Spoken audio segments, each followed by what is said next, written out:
getting the PowerPoint now? Mic test, mic test, mic test for show. Mic test, mic test. Okay, thank you. We're going to be going live a little bit later than normal, like in 6:10. We're going live But now. you can put up our PowerPoint now if you want. Okay? We're going live now. Okay, thank you. Bye. Maybe you want to, So I started everything. okay, we just want to let them know we're ready on their Yep. I'm looking right now. signal now. Okay.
Welcome to everyone. We'll call this meeting to order.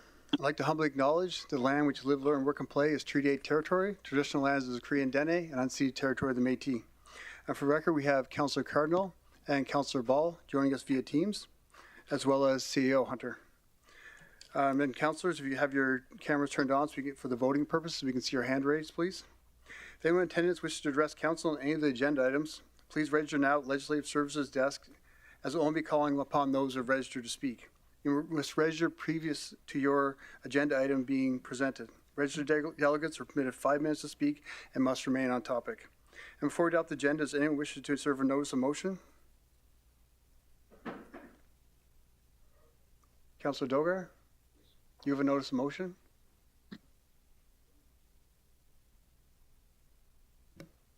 Thank you very much. I, Mr. Mohammed Dogar, I would like to amend the agenda by adding advocacy letter. Sorry, Councillor Dogar, not the agenda amendment, a motion. Do you have a motion? Do you have a motion? Humanitarian ceasefire? No, that's your agenda amendment. Oath of citizenship. Thank you very much, Armand. I, Councillor Shafiq Dogar, serve notice of my intent to bring forward the following motion for councillors' consideration at the November 28, 2023 council meeting, and that is that the mayor, on behalf of council, send a letter to federal representatives urging them to consider a revision to the oath of citizenship to portray love and loyalty for the indigenous people. Thank you, Councillor Dogar. Can someone make the motion to adopt the agenda as presented? I got a motion. Oh, sorry. Go ahead, Councillor Cardinal. I don't know how, I don't know how to word this, but I'm going to word it the way that I got it written. I, Councillor Kendrick Cardinals, serve my intent. No, sorry. I, Councillor Cardinal, serve motion for the intent to have council consider the remuneration for councillors' remuneration. So I don't know if that's right.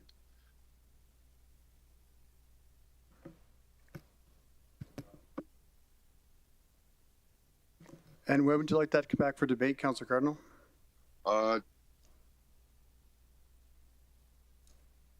November 28th. Thank you.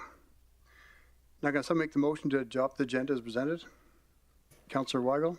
I move that the agenda be adopted as presented. Can someone second that motion? Councillor Benjogo. Thank you, Mr. Mayor. I second that motion. Thank you. And are there any amendments to the agenda?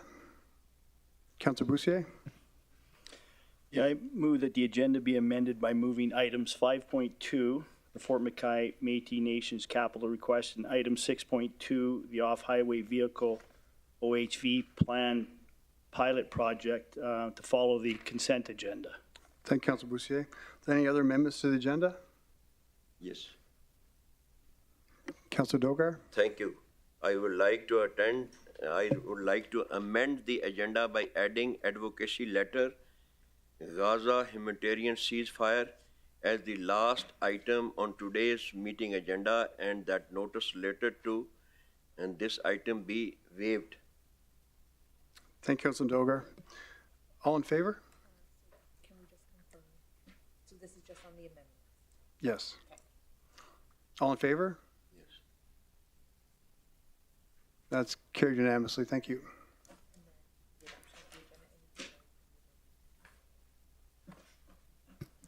And does council have any concerns with the adopted agenda as presented? I do. Councillor Cardinal? I wanted to just have, if it's possible, to maybe have DLO Brown repeat my motion if possible, because he probably's got it worded a little better than I have. Or do I need to do that at the next council meeting? Through the chair to Councillor Cardinal, what I've written down from what you've served is that you'd like to bring a motion for consideration of council to consider adjustments to councillors' remuneration schedule, and that motion would be considered at the November 28th council meeting. Is that correct? Yes, thank you. Okay, thank you, Councillor Cardinal. Moving on to the consent agenda, does anyone wish to remove anything from the consent agenda? Can I have someone make the motion? Councillor Weigel? I move that the recommendations contained in items 3.1, 3.2, 3.3, 3.4, and 3.5 be approved. Can I have someone second that motion? Councillor Stroud? Thank you, Mayor Bowman. I second the motion. Thank you. I'll call for a vote. All in favor? And that's carried unanimously. Thank you.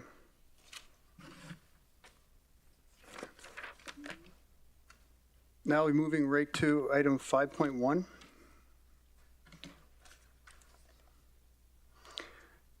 Sorry, 5.2. It's on page 5 of your agenda. Next, we have the report from Fort McKay Métis Capital Request. I'd like to invite Laurie Farquharson, Chief Financial Officer, to introduce the report.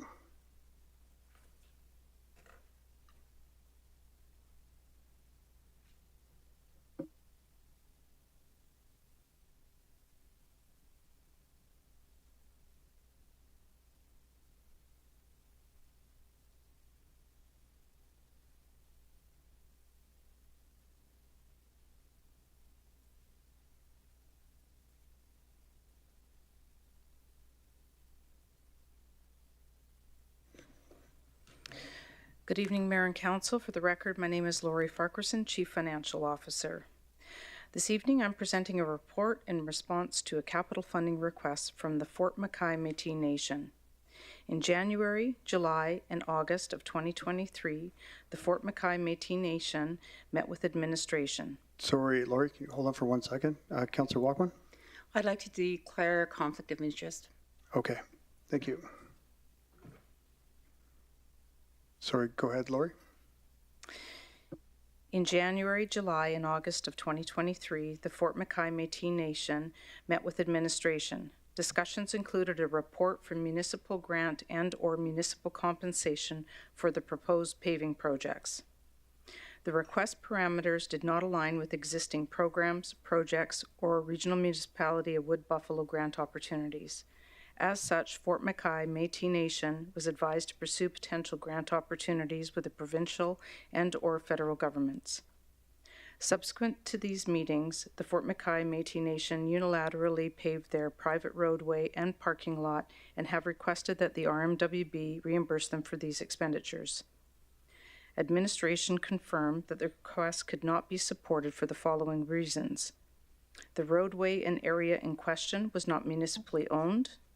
The required financial approval from Council had not been provided, and adding to an existing approved capital project would have resulted in a scope change and project delays under the contract.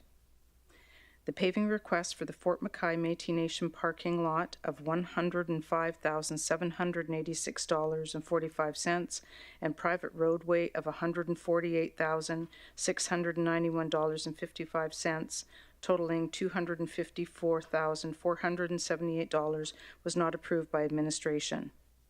There are, however, other approved capital projects for the community with an investment totaling $24.9 million. There are 3 options available for Council's consideration. Option 1, reimburse the Fort McKay Métis Nation the full value of paving the parking lot and roadway, totaling $254,478.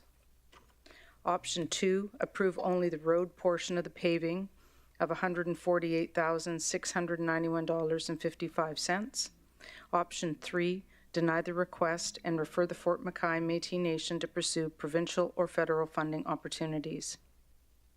If approved, the funding would come from the Capital Infrastructure Reserve. The funding request does not align with CIP grant program criteria, and the area paved is outside of the RMWB jurisdiction. Therefore, the request does not align with programs or services that administration may approve. This concludes my presentation. I'm happy to take any questions. Thank you. Do we have any questions from Council? Councillor Dogar. Thank you, Mr. Mayor. Thank you, Madam. I just want to ask you, what is the option you are recommending, and what are your reasons for that? Through the chair to Councillor Dogar, I'm not in a position to recommend any. I'm strictly supporting the facts as they've unfolded. I think normally administration recommends any of the options. Okay, fine. I take my questions back. Sorry. Thank you, Councillor Dogar. Are there any other questions for administration?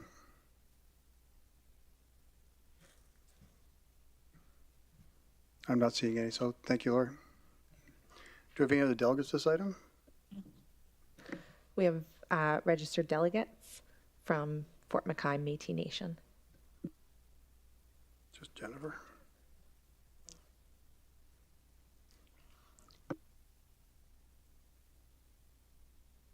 Councillor Cardinal? Yeah. Oh, sorry. Thank you. Okay, whenever you're ready, Jennifer, just you have 5 minutes to present. If you could say your name for the record, please. Test.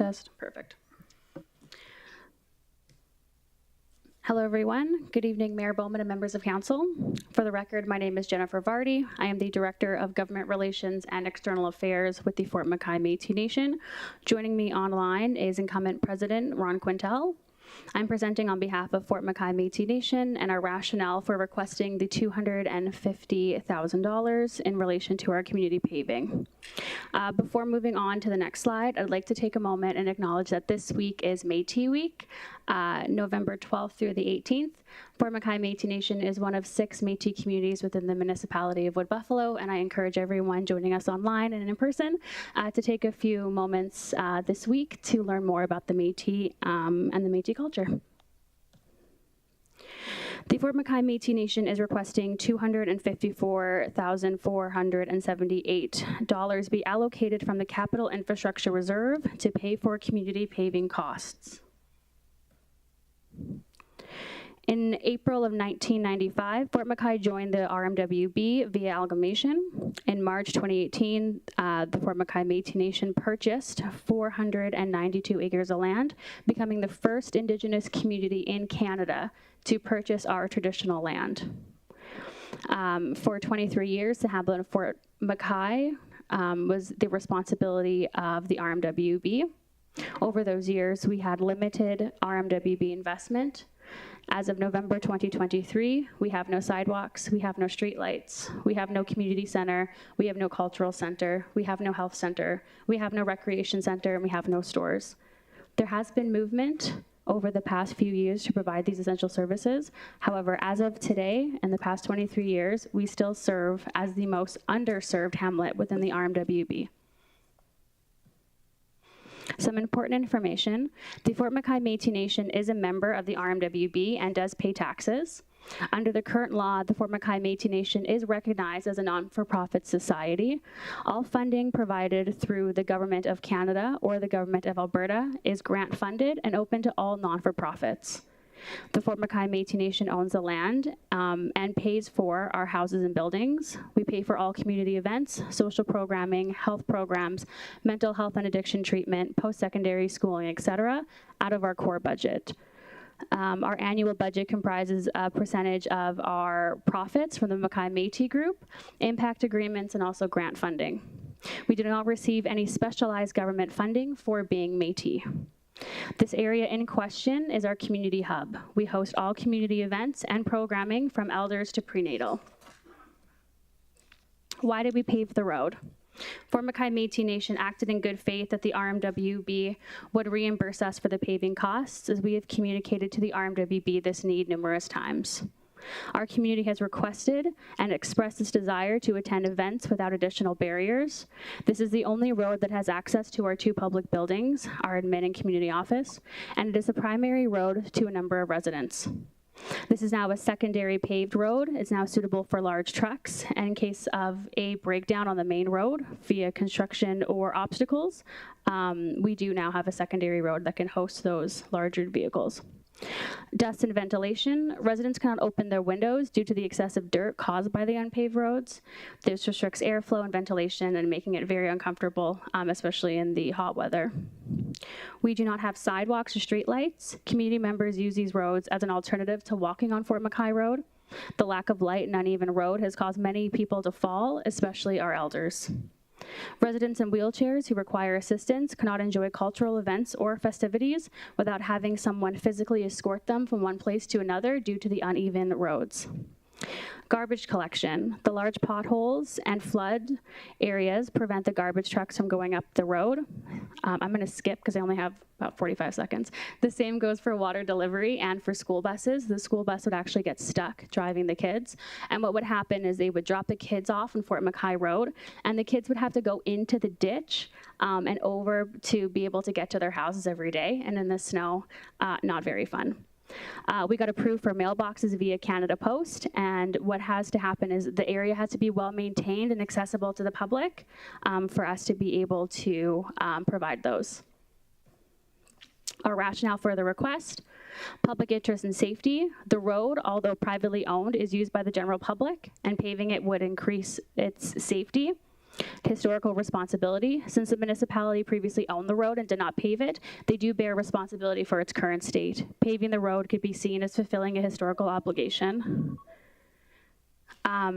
Equity and fairness. As I said again, we are the most underserviced within the RMWB.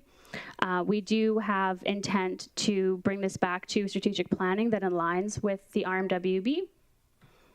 And in closing, paving the road in the Fort McKay Métis Nation is not a vanity project on private land, but rather a necessity to better the lives of the residents. Although we now own the land, the regional municipality of Buffalo has a historical responsibility to pave the road and provide equal quality of life, accessibility, and infrastructure for all of its residents. I thank you for your time, and myself and Ron Quintal are open for questions. Thank you. Thank you, Jennifer. Councillor McGrath, your question? Thank you, through the chair. Just first of all, really appreciate the ribbon, and you know, this week is special across Alberta for the Métis people. And I think in 1983 was my first trip to Fort McKay, and I've been the last 20 years going around Western Canada and Eastern Canada to different reserves. And if there's one model that I talk about, is Fort McKay. The homes, the community, well kept.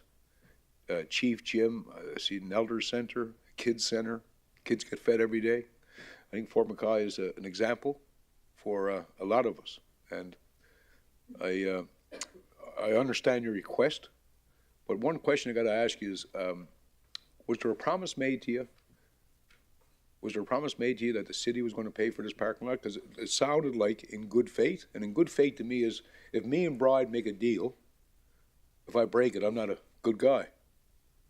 But what I heard, because I'm kind of concerned, if somebody told your association the city was going to pay for it, then a public tender process on bids to make sure you're getting the best deal that we're going to pay for.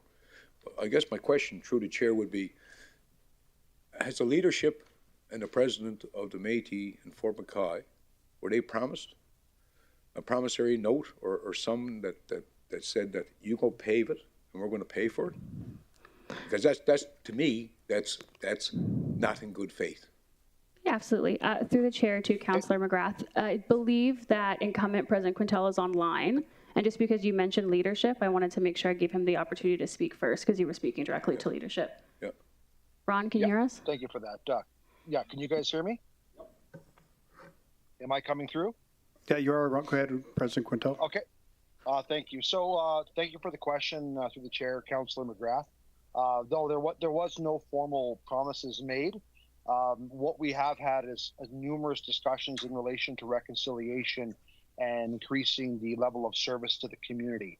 Was there a promissory note or a formal promise made to the Fort McKay Métis Nation? No. However, there has been multiple discussions in relation to creating a much cleaner, much more beautiful community, and in terms of using that to drive reconciliation in relation to some of the hiccups that we've had aligned with our relationship with the RMWB over the last number of years. So what this was intended to be was an opportunity. I will say, we did communicate to the RMWB, as you've heard administration communicate that this was our intention. And again, this is why it's at this table today for discussion. But to answer your question, no, there was no promise or formally or informally made to the nation. This is just more so a discussion that we made in relation to overall reconciliation and the increase of services to the hamlet of Fort McKay. Anything on your end, Jen? Through the chair, thank you, President Quintella. I just, when I hear not in good faith, that to me constitutes the question. And if we're not dealing in good faith and somebody made a promise somewhere along the line, maybe politics or whatever, but I just want to be clear that people didn't walk away this evening saying that somebody up here made a commitment. I know a commitment we made in the millions to build a community center, and I'll let the debate go on, but I have a deferring motion. Okay, Councillor McGrath, go ahead. I, Councillor Keith McGrath, would like to defer this motion.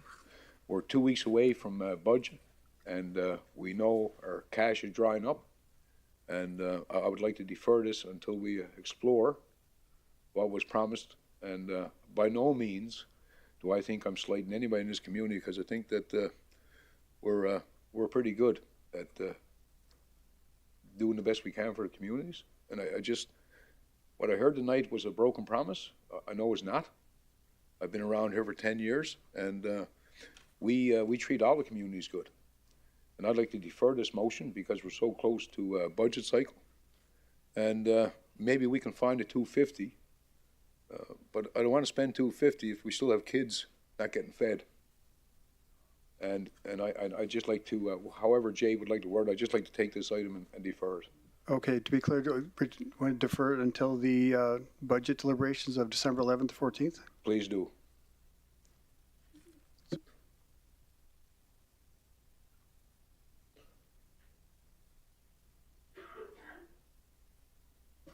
Can I have someone second that motion? Councillor Dogar, your light's on, but... Second the motion. Thank you, Councillor Dogar. Do you have any questions for Councillor McGrath and presenters? I guess through the chair, what I'd add is not that I want to squash the project. The project's done. We're coming back with a total bill and an ask without we just got a number. If we keep on taking these numbers in council, we're going to run up. We won't be able to afford to live here. So I just take the time to explore what was done and how far off are our community center away from that. Maybe it's maybe we need to take a look back. Okay, thank you, Councillor McGrath. Councillor Benjogo. Thank you, Mr. Mayor. Thank you, Jennifer, for the presentation. I wanted to find out from Jennifer if any other grant options were explored by the nation, Talk the motion on the floor. so that we know what to prepare for. Is there any? Right now, the motion on the floor right now is to defer this item until the budget deliberations on December 11th to 14th. Okay, so we can. So we're debating that motion right now. Okay, all right, then I'm good. Thank you. Councillor Dogar. Mr. Mayor, if you permit, even then few questions that were clarified for 11 and 12. We'll have the opportunity Jennifer, then, between now and then, we'll have opportunity to ask questions of the Fort McKay Métis, as well as during the I budget. just wanted to ask you when this road was built. I think that's fair. To the chair, to Councillor Dogar, could you repeat your question, please? I asked when the road was built, Jennifer. Oh, yeah. So the road was completed in July of 2023. July of 20. Did you send some letter or intimation to Regional Municipality of Wood Buffalo? Okay, you're going off now again, Dogar. Okay, thank you. Councillor Cardinal, do you have a question or debate point for Councillor McGrath on the motion that's on the floor?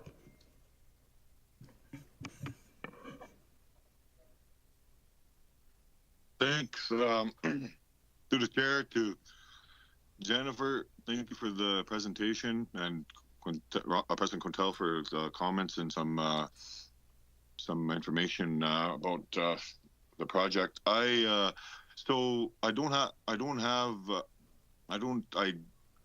kind of want to just, I wanted to make a motion. No, the motion's already on the floor, Councillor Cardinal. The motion on the floor right now is to defer the item until December 12th to 14th budget deliberations. Okay, so am I allowed to,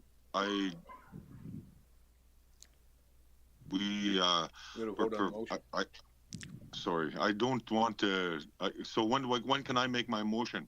Just, so McGrath has made his, I want to make mine. So after this motion is voted on. Well, it goes against this motion. Well, then if this, then you vote it, then procedure would be you vote against the motion, and if Councillor McGrath's motion is defeated, then you could make another motion. But if Councillor McGrath's motion is achieved and passed, then that's what we'll go forward with. So then I'm not allowed to make another motion? We're debating this motion right now. Well, this motion that we're doing would go defer the entire motion, then my motion that I want to say wouldn't be even mentioned. Right. If Councillor McGrath's motion defeated, you could make another motion, but if Councillor McGrath's motion passes, there'd be no other motion on this tonight. So right now you could speak debate against the motion. Then well, I want to speak against Keith's motions. No offense there, Keith, but I believe that I was provided with enough information tonight to be able to make the decision whether yay or nay that we're going to provide one of the three alternatives. We all know what's going on. We read their briefings, and I'm totally against deferring the motion to another day. Let's get it on with today. We know what we're doing. Okay, thank you, Councillor Cardinal. Councillor Grandison? Thank you, Mr. Mayor. Thank you, Mr. Mayor, through the chair. I think from my perspective, Keith, I'm in support of the motion, mostly because I need more information. Are we setting a precedence by building a road on private land? Are we even allowed to do that with taxpayers' money, et cetera, because it's private land and it's not municipal land, et cetera, et cetera, et cetera. So there's a whole lot of questions that I'd like the answers to before I even consider it. So I'm in support of the motion in order to collect the information that would support. Thank you, Councillor Grandison. Do you have any other debate points or questions for Councillor McGrath?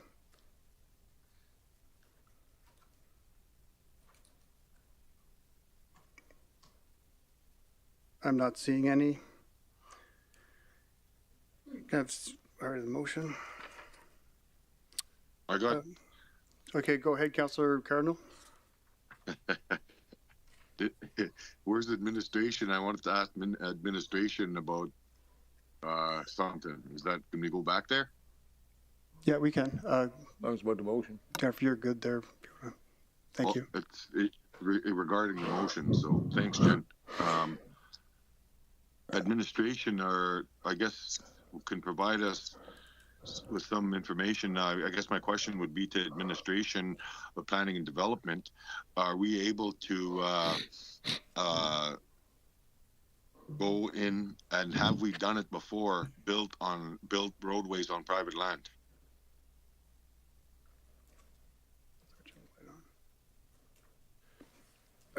Through the chair to Councillor Cardinal, Chris Davis, Legal Services.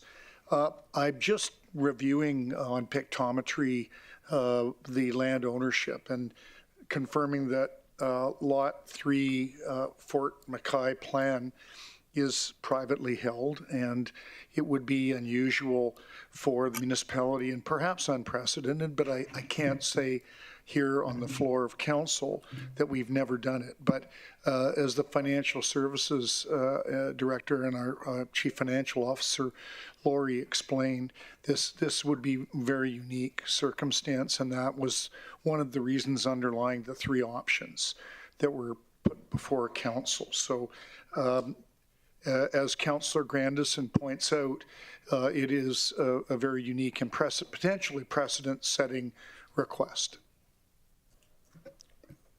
Thank you, Mr. Davis. I don't know if I'm out of step, Mr. Mayor, but if I can add some context, if required for council's sake, that could assist with the private road discussion. Call the vote. Sorry, President Quinn. So right now we just have to, with this here deferral motion on the table, we just have to discuss that first and go through that. And then if there's any further context needed afterwards, if there's another motion, we could probably go back to questions from yourself, if you don't mind. Okay. Okay. So, yeah, thanks, Ron. Okay, thanks, Chris, for that. I guess that kind of ways answered my question as to opposed to. So, I guess my next question would be why wasn't it paved before when the RMWB owned it? They owned it. I don't think that's to do with the deferral right now, Councillor Cardinal. Okay. All right, let's get to the vote here. Yeah, sure. Okay. Do we have any other debate points by any of the councillors? I just want to say for the record, I'm not here tonight to speak against anything other than some common sense. And the road is built. There's no hardship done. And we can wait a couple of weeks because we're going to have a multitude of requests coming. Our purse is getting small. When I first took office, we were getting 1.2 billion a year from industrial tax. This year, we'd be lucky to get 500 million. That might sound like a lot of money, but when we have two catalyst projects that are still not complete in the municipality, I want to make sure that I can pay my land tax. So I think we have to be more diligent as a group going forward, and no disrespect to anybody. It just takes some time. And I appreciate what Councillor Cardinal says. We get a package, you bet. Do we read it? You bet. But this is why we're elected, to make some unfriendly decisions for the betterment of the region. And you might wait a couple of weeks, but at least we're doing our due diligence. And it would be, that lot was never owned by the municipality. Never.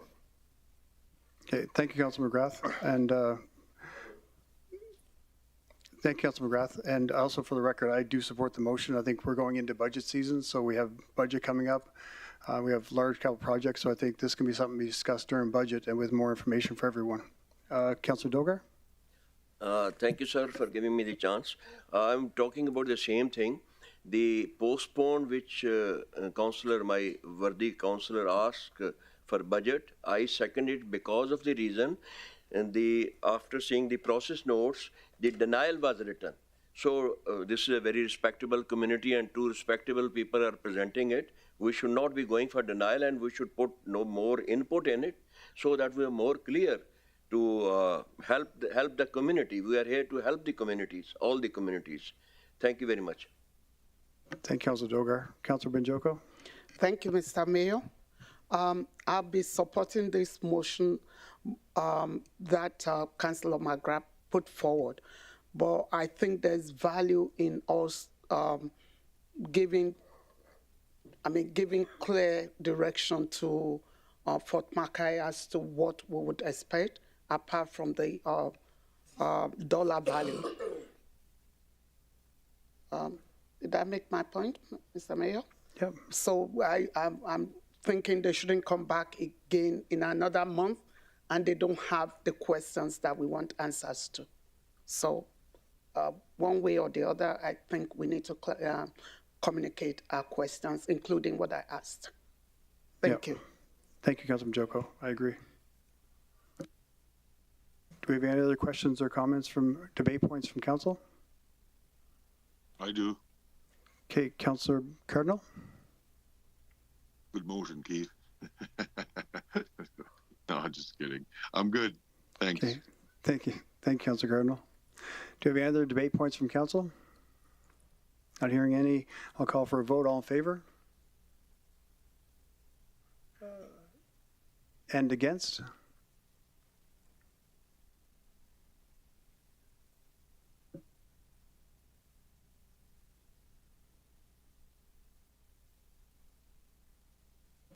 And that's carried unanimously. Thank you.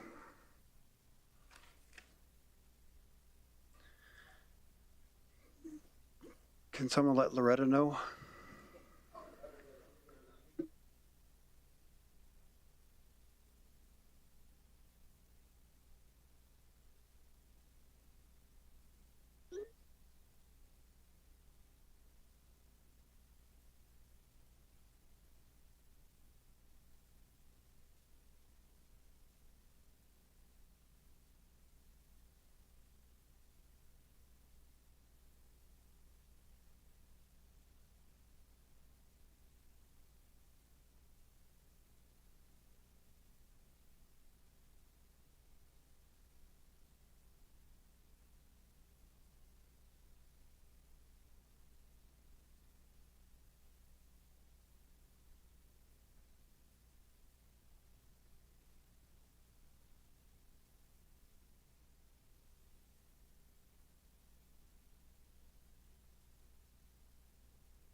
Our next item is 6.2, off-highway vehicle plan pilot project, on-road direct trail use in Abasand.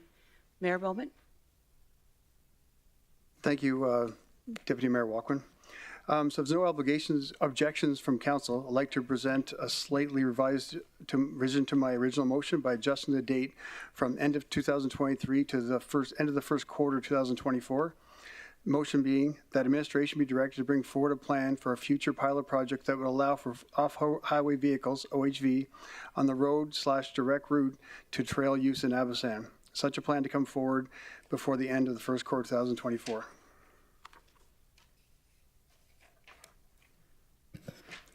Thank you, Mayor Bowman. Can I have someone second the motion? Councillor Wago. I'll second the motion. Thank you.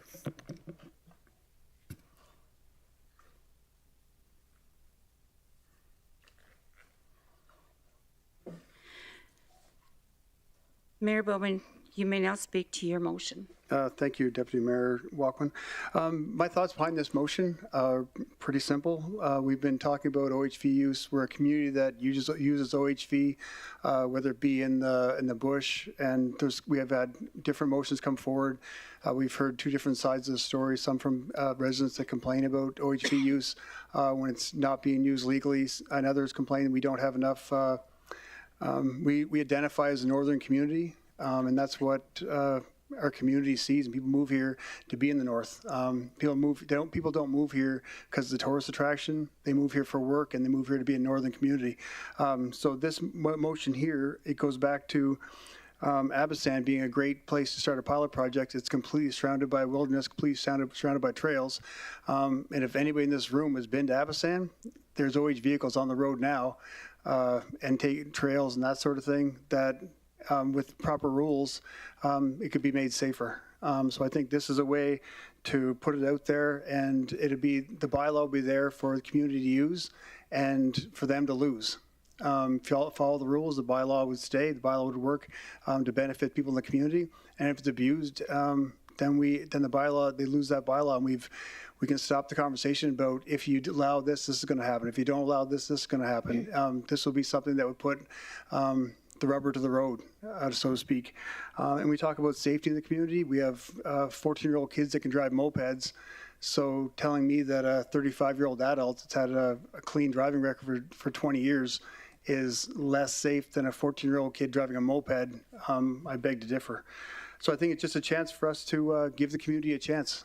We've talked about many times that and allow OHV riders that drive safely, drive responsibility is put the ball in their court and let them to see if this will work. Abasand being an isolated community inside an urban center, I think is a great place to start.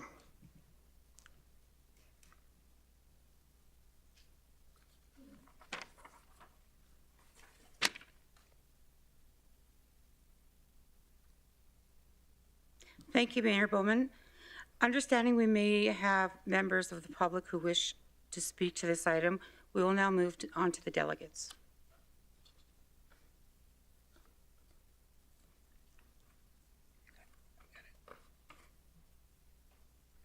Do we have any delegates? We do have some registered delegates for this item. I don't have the names. Oh, there we go. Thank you. We will now begin with Jason Mills and John Freener, Wood Buffalo Recreational Riders Association. I'll ask you come forward to the presenter's desk.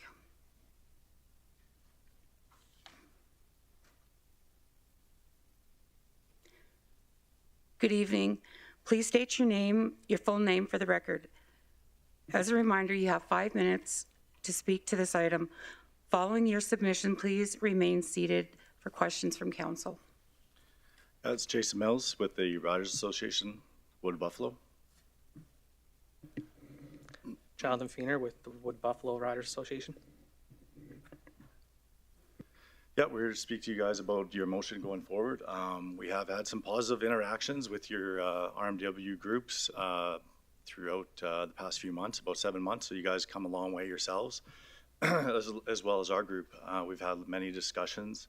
I brought forward rules and regulations we believe that could make it safe for everyone in the community. Abasand, I agree, is a good place to start. It is an isolated area of a town that has one of the best trail systems in town that you can access 365 days a year, unlike Tower Road. This is a place that you don't want to go in the springtime is Tower Road, so make that official. Keith talks about budgets. This is something that may put a little bit of money in your guys' pocket because from what I gather, there is some funds that do go to repairing some of the green spaces and stuff where the OHVs do damage. I understand that.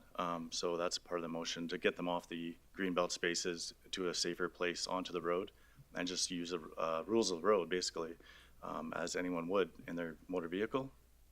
Like there's a string line of obviously rules that are in place that you guys are more than knowledgeable enough to come up with when you do come up with those and you want to share with me and I can give you my expertise, but it is happening around Alberta, Canada, US. It's happening, right? It's good that you guys are putting this motion forward. I mean, this is a continuous improvement project really for the community. You guys are gathering all your facts and data, putting your ducks in a row and put your best foot forward, right? So to do nothing approach just doesn't make sense. Give us what we're asking and what some of the community members are asking, and if it doesn't go well, then we'll go back to the drawing board and maybe we'll just kibosh the whole thing, and we'll go about our day and we won't talk about it again. But it's worth a try. There could be some tourism behind this. There could be more development behind this. Your urban development. I heard you guys speaking about. Like this could tie into something bigger than what we're talking about right now. But start small and start fresh, and yeah, just be trailblazers in the community like you are, and we'll make some new trails. Anything you'd like to add, John? I'd just like to, I guess, reiterate what Mayor Bowman said. I mean, we are a northern community. We are surrounded by the boreal forest. This is not Edmonton. It's not Toronto. It's not Kitchener. It's not Ottawa. There's places out around where you can go. I said in a meeting back in March, this isn't something new. We're not a trailblazer in this idea. This is happening, as Jason said, in places all over the country. Lethbridge County, Parkland County, Didsbury, Chestermere, Athabasca County, town of Athabasca, Corner Brook, Newfoundland, lots of places in Northern Ontario, Cold Lake. I mean, it's not a new idea. A lot of the concerns I heard before and I've heard throughout the past is with riders riding the green spaces, the walking trails, and basically interacting, whether it's coming close to running into people or whatnot. I understand that. That's a huge concern for us as an organization as well. Getting those machines off of those walking trails and onto the roadway to get from point A to point B would be a huge, huge safety improvement of those trails. Yes, you will have some problems in the beginning. I mean, there's a learning curve for everything. It takes time. You will have some bad apples. There's no way around that. Just enforcement and communication is the only way to do it. These vehicles, I mean, they're road legal in a lot of the states. You can register them as a truck. Places in the city you go around, they're full cabs, roll cages, DOT tires. Mine personally has road tires on it. Like it's, they're built for it. It's not something new.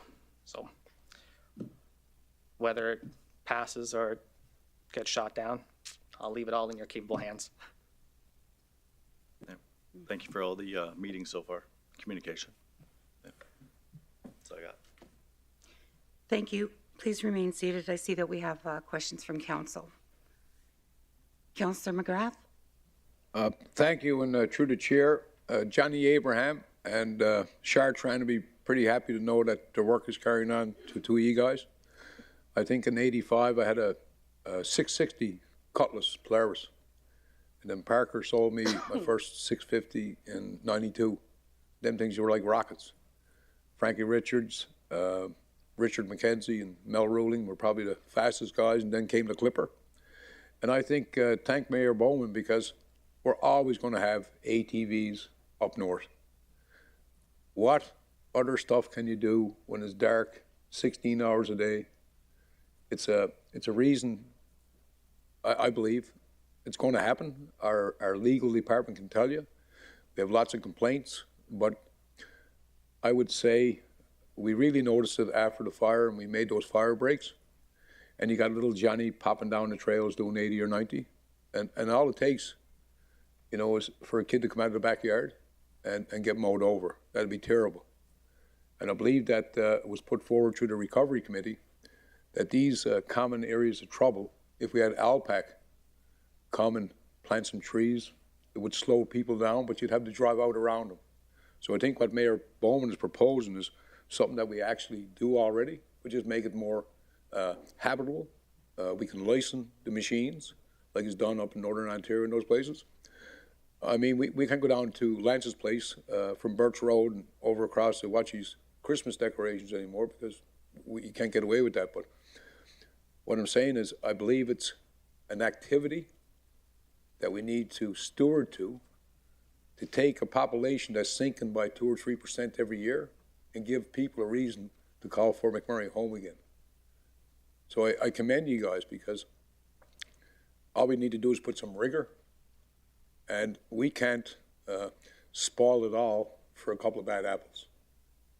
And so I appreciate what you do for the community, and I know that the McMurray Snowdrifters, I mean, it's got to be almost 40 years old.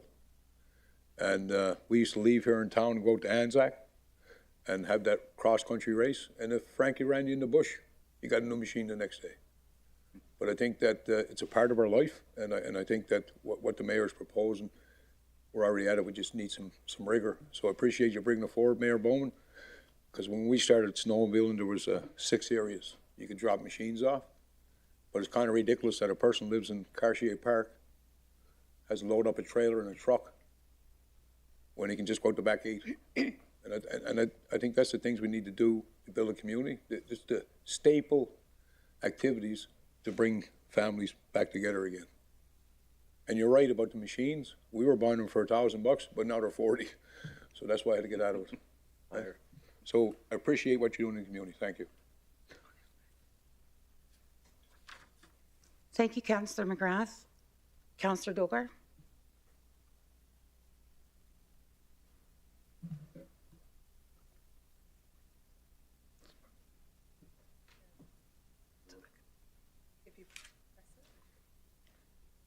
Thank you. No, it's okay. Thank you, madam, for giving me the chance. Thank you very much, presenters, for coming here and informing us very valuable information. This is quite a problem of the many people, both ways. But my question is to the presenter, Mr. Bowman. Off highway, once you talk, it's not only the vehicles which move around here, But those vehicles also, which go in the deep forest for logging, during winters, long hours, dark hours, truckers go into the deep forest and get the logging out. They go miles and miles inside, and direction keeping is not easy there. It is very difficult. People lose directions. And the temperature at times, I have myself experienced is minus 50 degree. It was.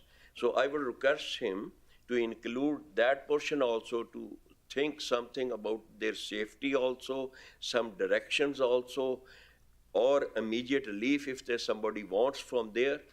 So that should also be included in the letter. Thank you, sir. Thanks, Councilor Dogar. I can start address this, and I think Jason can as well.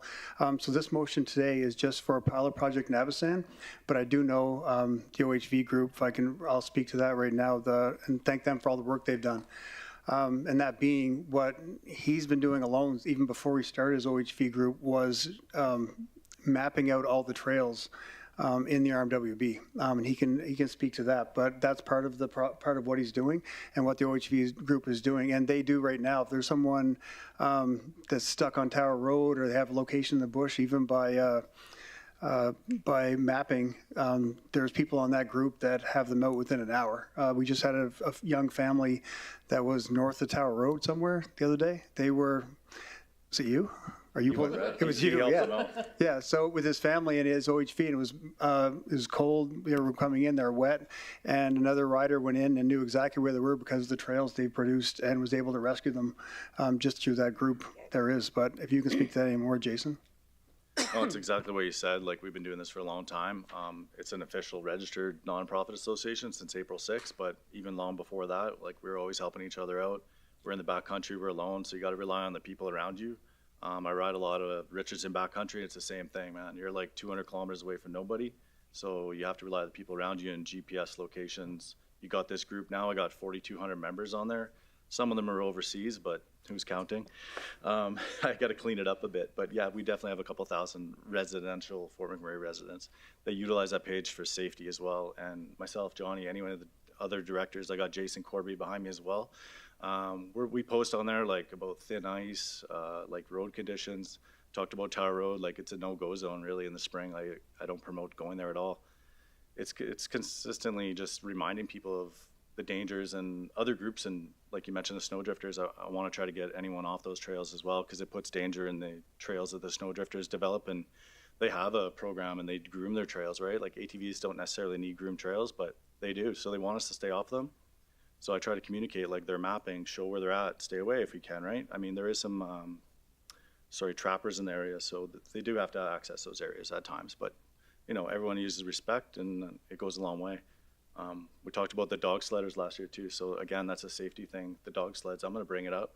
It was a concern in March, and we recognize that, and I tried to work with them, and I have worked with them, and I've got recognition from them, so I offered help, and just communicating is really what's helping other groups, as in even the ski team, the virtual trails. Like, there's a lot of people think, oh, there's a trail, that's a quad trail, but it's not. It's for walking on, right? It's for skiing.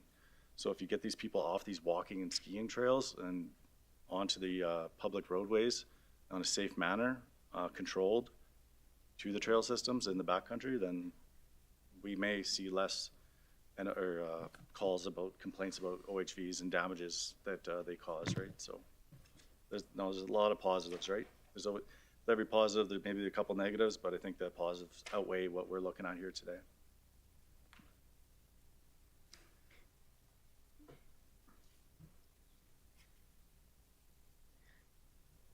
Councillor Banjogo. Thank you, Madam Deputy. Thank you, Mayor Bowman, for bringing this forward, and anything to improve the quality of life for residents is welcome. And look, I was at Abasand a few weeks ago, and I want to direct my question to you as residents. What would you believe that OHV is a priority for the community, or other needs or how would you rate it with other needs like the water spray park and other things that most members of the community would benefit from? What would you be your? Oh, it's definitely a huge part of our community. I don't have an exact number of how many ATVs in the community, but I mean, I'm thinking there's over 10,000 units, maybe more, and then you times that by 4 people. Like, there's like a lot of people, a lot of families that utilize it every weekend. It's cold, it's dark. Like Keith mentioned, we do go out. I go out weekly, basically, and I know a lot of other folks that do the same. It's just a way of getting out, meeting other people. You might have a safe fire, a cook up, and stuff like that. It's just a way of life, I guess. Like, I grew up here. I rode from my house my whole life. I grew up downtown on Bell. Rode through the alley, and I went under the overpass by the fire hall, and I rode up to Abasand my whole life. So this is what we did, right? We got fuel at the gas station, at Robert Vargo's gas station on Franklin Avenue. So, I mean, I've been here. I've seen it. It's worked. It got a little sideways for a bit. We had a big community. We're a little reduced community right now in population-wise, so it might be a good time to just start bringing this stuff in. We get another boom in the future, at least we'll be more prepared for it. But like I said, majority of the people, they are going to be respectful. We might get a few calls, but we'll deal with those people. I'm not the law, but the bylaw will deal with the people, and we'll just keep communicating like safe riding and respect in the urban residential areas. So yeah, I think it's definitely a necessity. It's a hobby. It's like golfing, basically. It's just some people golf, some people ride ATVs. Thank you. And then my other question will be the consideration for other users, like those who walk and different other users that you would be sharing the space with. And I don't know if this question should go to administration. Is this going to be a strain on the resources that we have available to? Definitely there will be some times that bylaw would have to go and enforce some laws and all that. Is this something we can accommodate at this time? Councillor Banjoko, can we hold that question for later? Can you what? Hold the question for just a bit later when we delegate. Okay. Thank you. Councillor Stroud? Thank you, Deputy Mayor Walkman. And thank you for the presentation. So we have a noise bylaw in place. Would low speed be considered to keep the noise down on the direct route to the staging area? Yeah, definitely. One of my recommendations that I sent to Bylaw in June was a stock exhaust system, a very low decibel systems. Some of these UTVs are lower decibels than probably most trucks or bikes, we'll say. But no, there will be, if you guys put the rules in place, I'm assuming you guys are going to go with stock exhaust, no aftermarket kind of thing with higher decibels. So I believe it should be suitable for neighborhoods. Thank you. Yes, I live in Anzac, and the land area is a lot larger, so I do see the off-highway vehicles going by, but the distance is a lot farther than in Fort McMurray, where your housing is a lot closer together. So anyway, thank you for that. Thank you, Councillor Stroud. Mayor Bowman? I think Ken's been on layer waiting for a while. Go ahead, Councillor Ball. There we go. Thank you. Through the chair, I guess I've got a couple of questions for our presenters here, and it's not to put you on the spot, but it's more of a view of what you see in the future.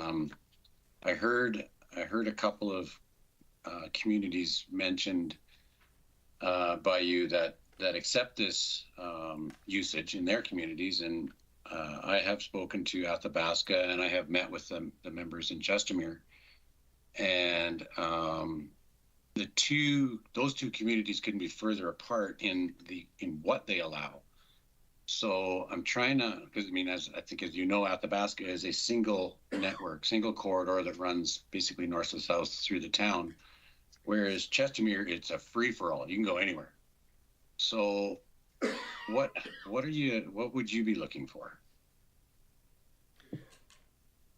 Yeah, myself, I think starting off in the smaller urban areas like Abasand, which you already have, I did kind of want to put forward like if Beacon Hill could be included or Grayling Terrace. They're pretty much the same community. They're all linked up together, but we already kind of got that access and waterways I'm picturing. So when you look at parts of Thickwood or Timberley and such like that, we will have to have some kind of line in the sand jurisdiction. I know listening to lawyers before, I mean, provincial roads, we're not looking at anything to do with that. We're not looking at crossing the Athabasca River bridges or anything like that.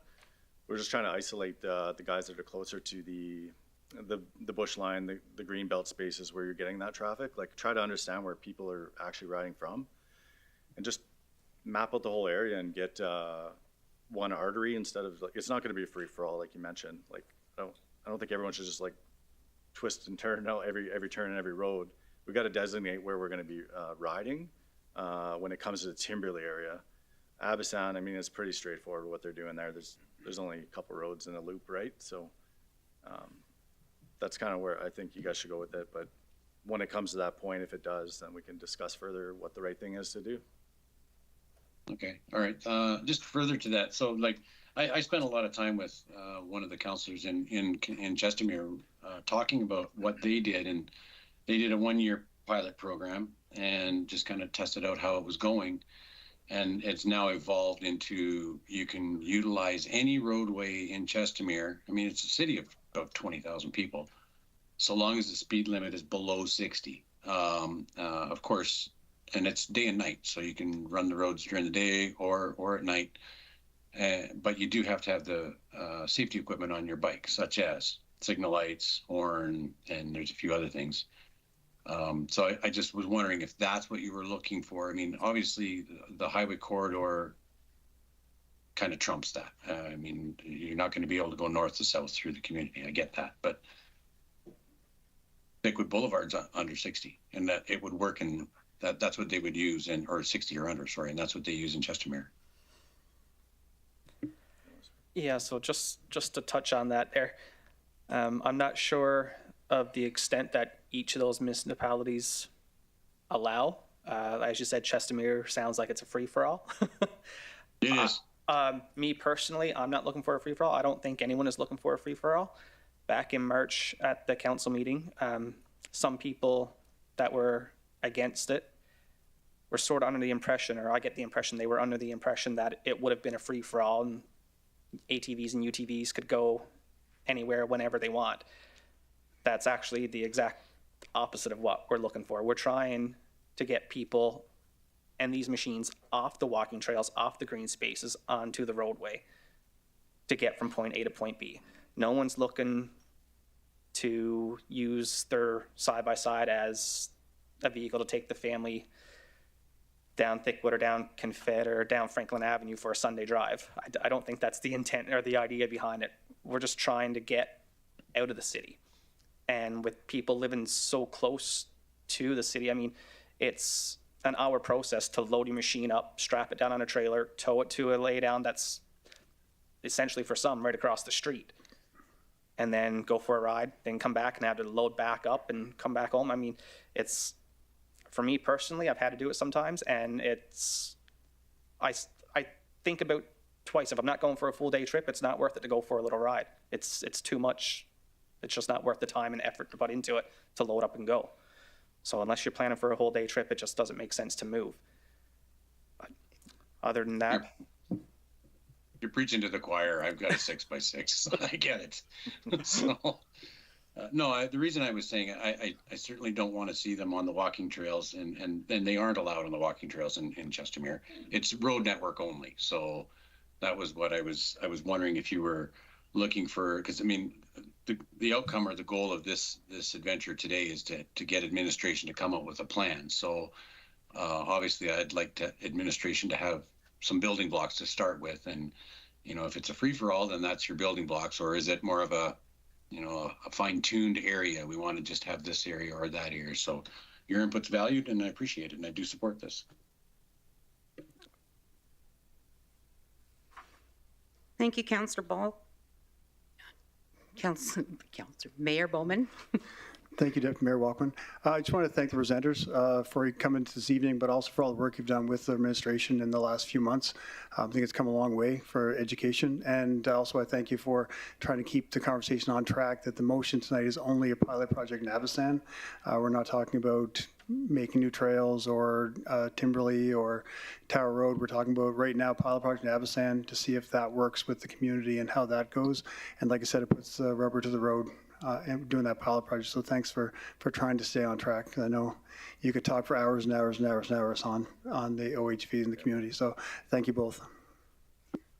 Thank you, Mayor Bowman. Councillor Gradison? Yeah, thank you. Through the chair.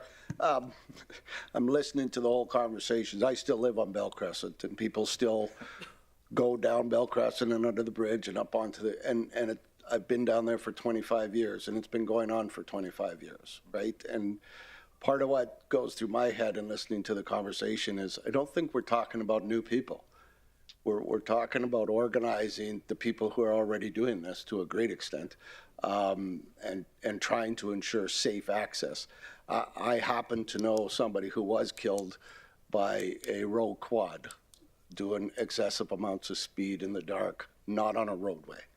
That killed an individual. So I see both sides of the equation, but it occurs to me, and that's kind of my question, is really are we talking about people that are already doing this for the most part and just trying to make it safer? Is that not a really big part of this?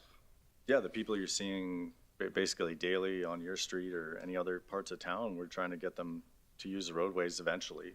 But right now we're only voting for Abasand as a pilot project. We'll learn from it, get some facts and data behind it, and whether or not it can be expanded, we'll learn from that. But and I'm sure in Abasand it's the same. I lived in Abasand for 12 years. Took my quad out to the bush all the time, right? And never ran over anybody, never had an issue. But I do definitely, with regards to administration, working with yourself, developing a plan, want to ensure that the vehicles are properly insured and have all of those safety things. And I know you do too.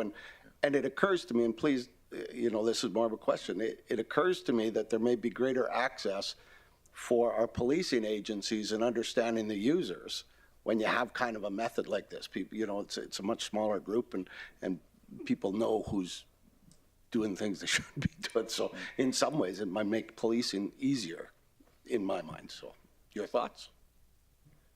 No, all the recommendations were sent to Bylaw and other supporting groups like this past June. So whatever other subject matter expert they need from us, like information, we can supply it if they can't get it readily available. But I mean, whatever it takes. Thank you, Councillor Granson. Councillor Boussier? Thank you. And through the chairs, the presenters. So I'm not an OHV guy, so I guess I'm just looking for some clarification. So if you just take Aldergrove Court, if I lived in Aldergrove Court, I just jump on my quad and skidoo and make my way to the gas station and then just out to the trails, but I'm driving down like Athabasca Crescent on my quad or skidoo, or I'm just trying to visualize what would work in your world. I remember the old days where people would come off the Clearwater and you go up to the Riv gas station or you mentioned Vargo's and then go right back down to the river and then continue. So I'm just trying to visualize what Abasand's going to look like if you two gentlemen were setting the rules. I sent all those recommendations. I mean, that's quite a lengthy list, but I mean, in layman's terms, basically the guy would get up, OHV. I don't think we're talking about sleds at this point. Sleds have carbides on the skis. I don't think any snowmobile owner wants to ride their skidoo on asphalt anyway. So I think we're talking about wheeled vehicles. Basically rules of the road, 100%. Insurance, registration, working lights, working taillights, horns, all the things that was mentioned earlier, right? It needs to be a motor vehicle. It needs to be safe. It needs to have obviously working brakes, right. Things like that, right? Like a old 85 Big Red probably doesn't have brakes on it right now. That's the kind of situation, right? So insurance. Or insurance. But yeah, it's a legal vehicle that can access the road, no different than a smart car. Like my side-by-side is bigger than a smart car. I can drive it safely just as I would my smart car from my house, hit the stop sign, go direct trail access. I'm not stopping at my buddy's house. I'm not stopping for some food. I'm not going to a grocery store. This is just direct line of sight, in and out. You're bringing your family. You're not having to hook up the trailer. You're just going back to the way it was. You're going back to the old days. Play it safe. Everything's good. You don't play it safe. Well, there's rules and regulations. If they're broke, then those people should be held accountable. And So that's it would, simple. to the chair, it'd be no limitations anywhere in Abasand, wherever you lived. You can just use your OHV, get to the gas station, shortest route to the trails. You would be obligated to take your shortest route of access to the staging area that's already been developed, right? Point A to point B. Yeah, point A to point B. Okay. I don't even know if a gas station is in discussion right now. I mean, sure, great.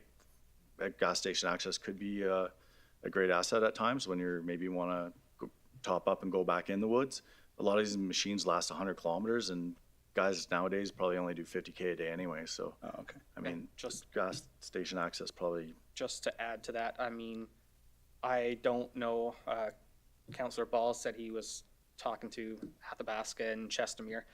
I don't know any places that allow snowmobile use on the roadways. I know Athabasca, they had a trail run parallel with their road for snowmobiles only, no ATVs or UTVs. When it comes to insurance, right now it's a law to have insurance on your vehicle if you're riding on Crown land anyway. So any of these machines legally should be insured and registered every year. I mean, they're $50,000 now.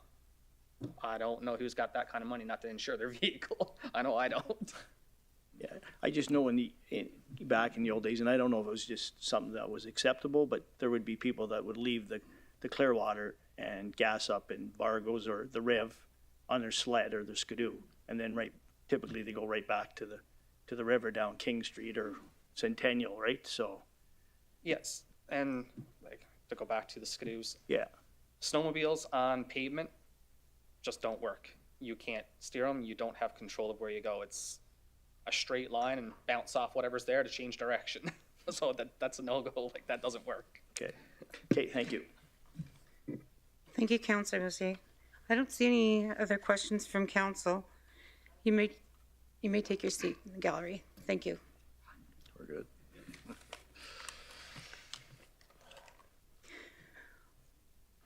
We will now move to questions of council and debate. Are there any further questions of council followed by debate points?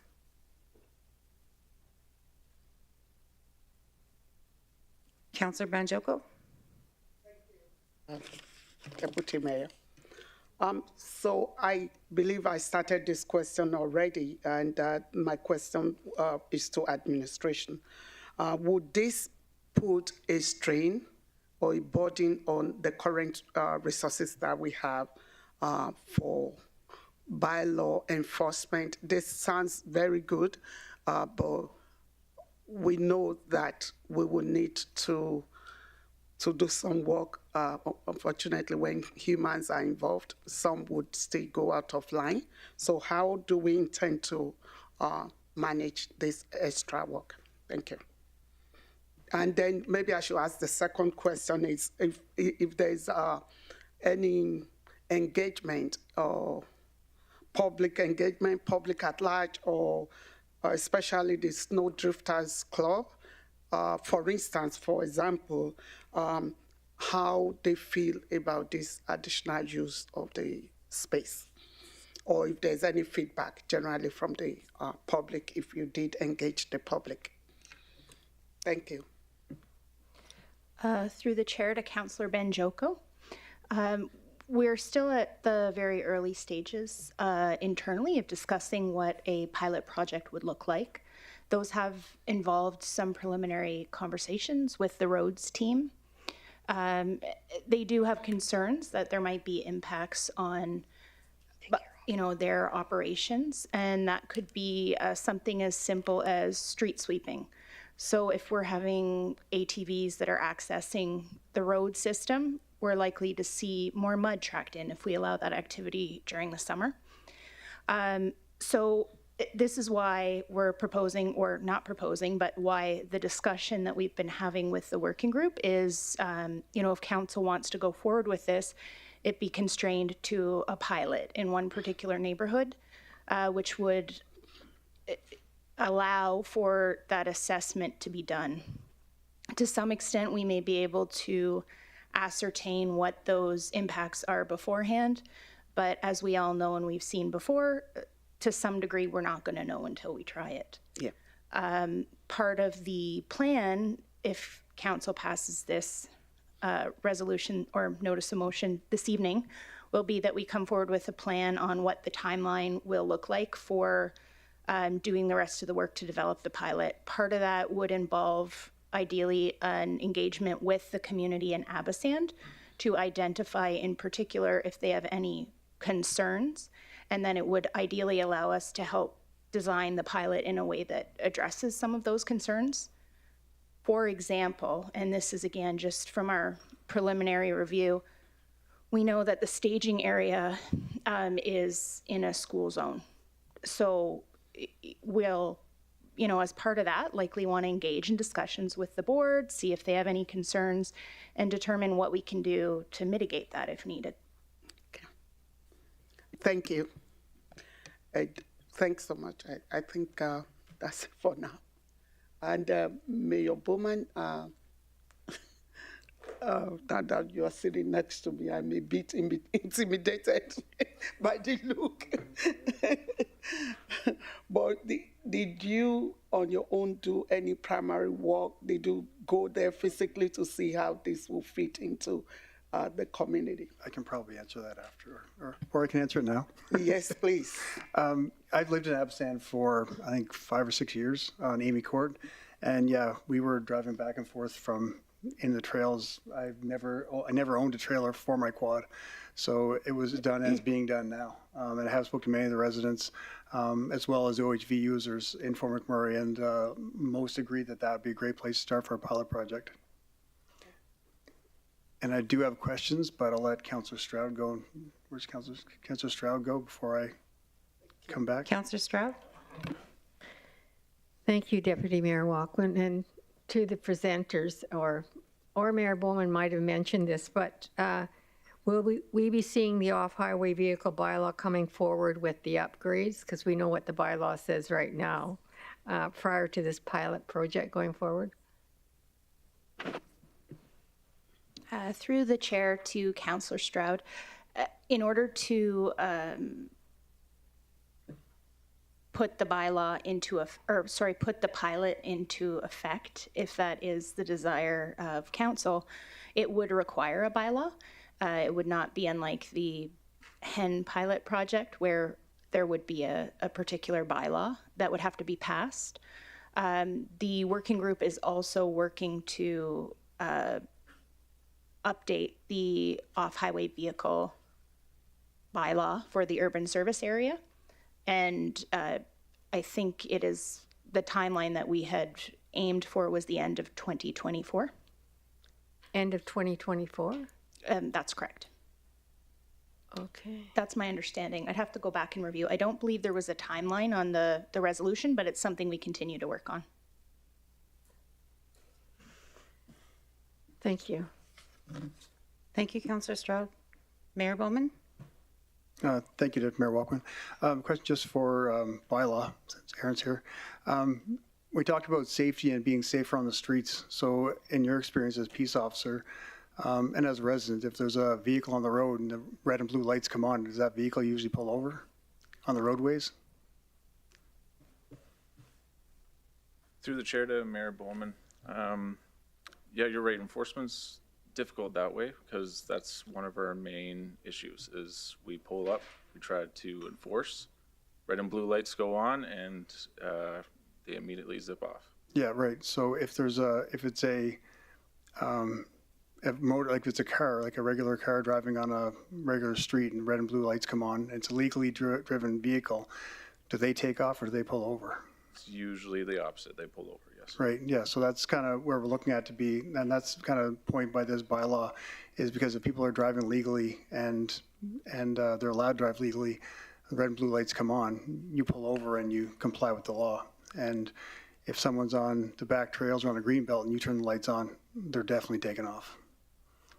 That's my experience from talking to peace officers and residents. I agree, yes. Okay, thank you. And I want to thank Legal and Bylaw for all the work you guys have done with the OHV user groups. I've heard only good things about it, so thank you so much for everything you did. Thank you, Mayor Bowman. Are there any further questions of council followed by debate points?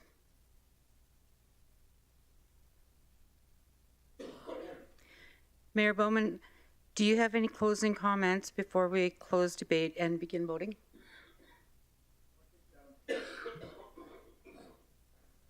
I think I went over everything pretty much during this evening. I just want to thank the OHV group for coming out and all the work they did, and thank administration for all the work they did with the OHV group. Thanks for all they did, and hope this motion can pass. And we can look at this pilot project as something we can go build on in the future. And like I said earlier, it puts the rubber to the road. And if the people don't respect the rules of the road, then this bylaw will die right where it started. Thank you, Mayor Bowman. Are there any further questions of council followed by debate points? I see no questions. Seeing no further questions, I'll call for the vote. All in favor?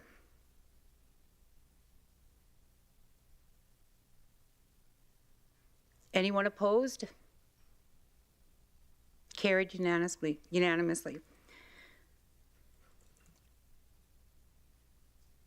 Mayor Bowman, you can now resume chair.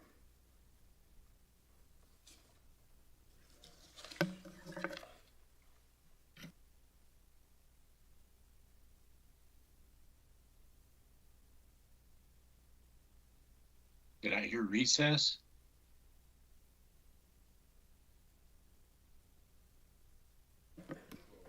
Okay, everyone, right now we're going to take a 5-minute recess for council to stand up and stretch and take a quick break. We'll see you in 5 minutes.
Seeger and Chief Jody Butts to present, please.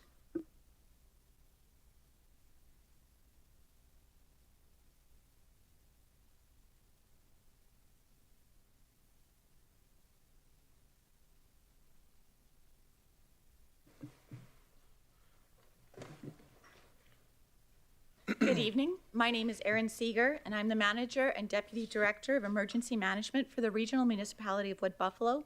With me is Regional Fire Chief and Director of Emergency Management, Jody Butts. Today I'm here to review the activations of the Regional Emergency Coordination Center, referred to as the RECC, over the summer of 2023. These events required the support and dedication of many municipal departments, Indigenous right holders, and volunteers. As is normal, the Emergency Management Branch spent the early spring exercising, planning, and preparing for the annual river breakup. It was a dynamic breakup and was declared complete on April 25th.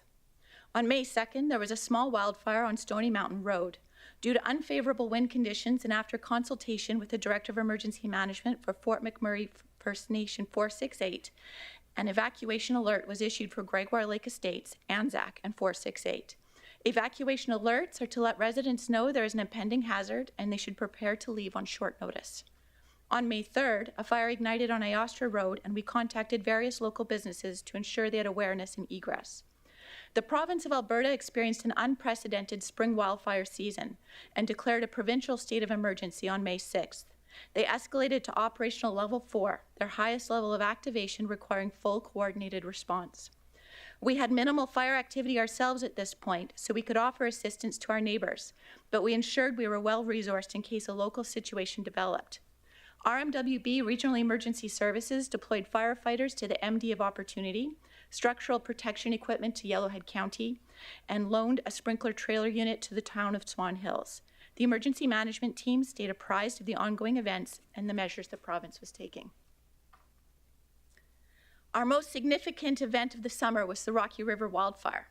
Originally numbered as MWF 025, the fire began the afternoon of May 28th by a lightning strike about 10 kilometers northwest of Fort Chipewyan. The morning of May 31st, Alberta Forestry recommended evacuation based on expected fire behavior and lack of precipitation in the forecast. We knew evacuation would take time and patience and chose not to immediately activate the provincial Alberta emergency alert so as not to cause panic. Forestry assured us we had a few days' time to do a calm and collected evacuation. Meanwhile, our logistics team was working to secure aircraft, and with the assistance of Fort McMurray Airport Authority team members, we were able to secure enough flights out for everyone. In Fort Chipewyan, sprinkler protection units were set up. By June 1st, we had registered over 900 evacuees in the provincial registration system and provided hotel accommodation to approximately 300 registrations who requested that support from the municipality. There were many who decided to stay behind in the community and many others who were supported by their nations. Forestry retained incident command of the fire, and we operated the Regional Emergency Coordination Center out of Fort McMurray, supporting structure protection work in Fort Chipewyan and evacuee supports in Fort McMurray. The fire had grown to over 19,000 hectares and was now only 3 kilometers away from the Fort Chipewyan Airport and Allison Bay.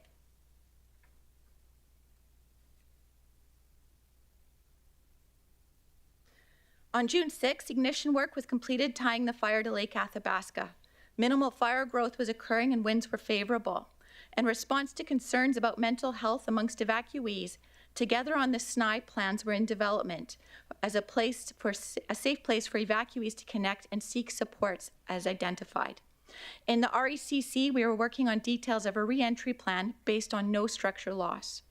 Note all the assisting agencies that were helping with this fire. You can see that the fire was continuing to grow to the west and north, but containment efforts along the south flank were mostly successful.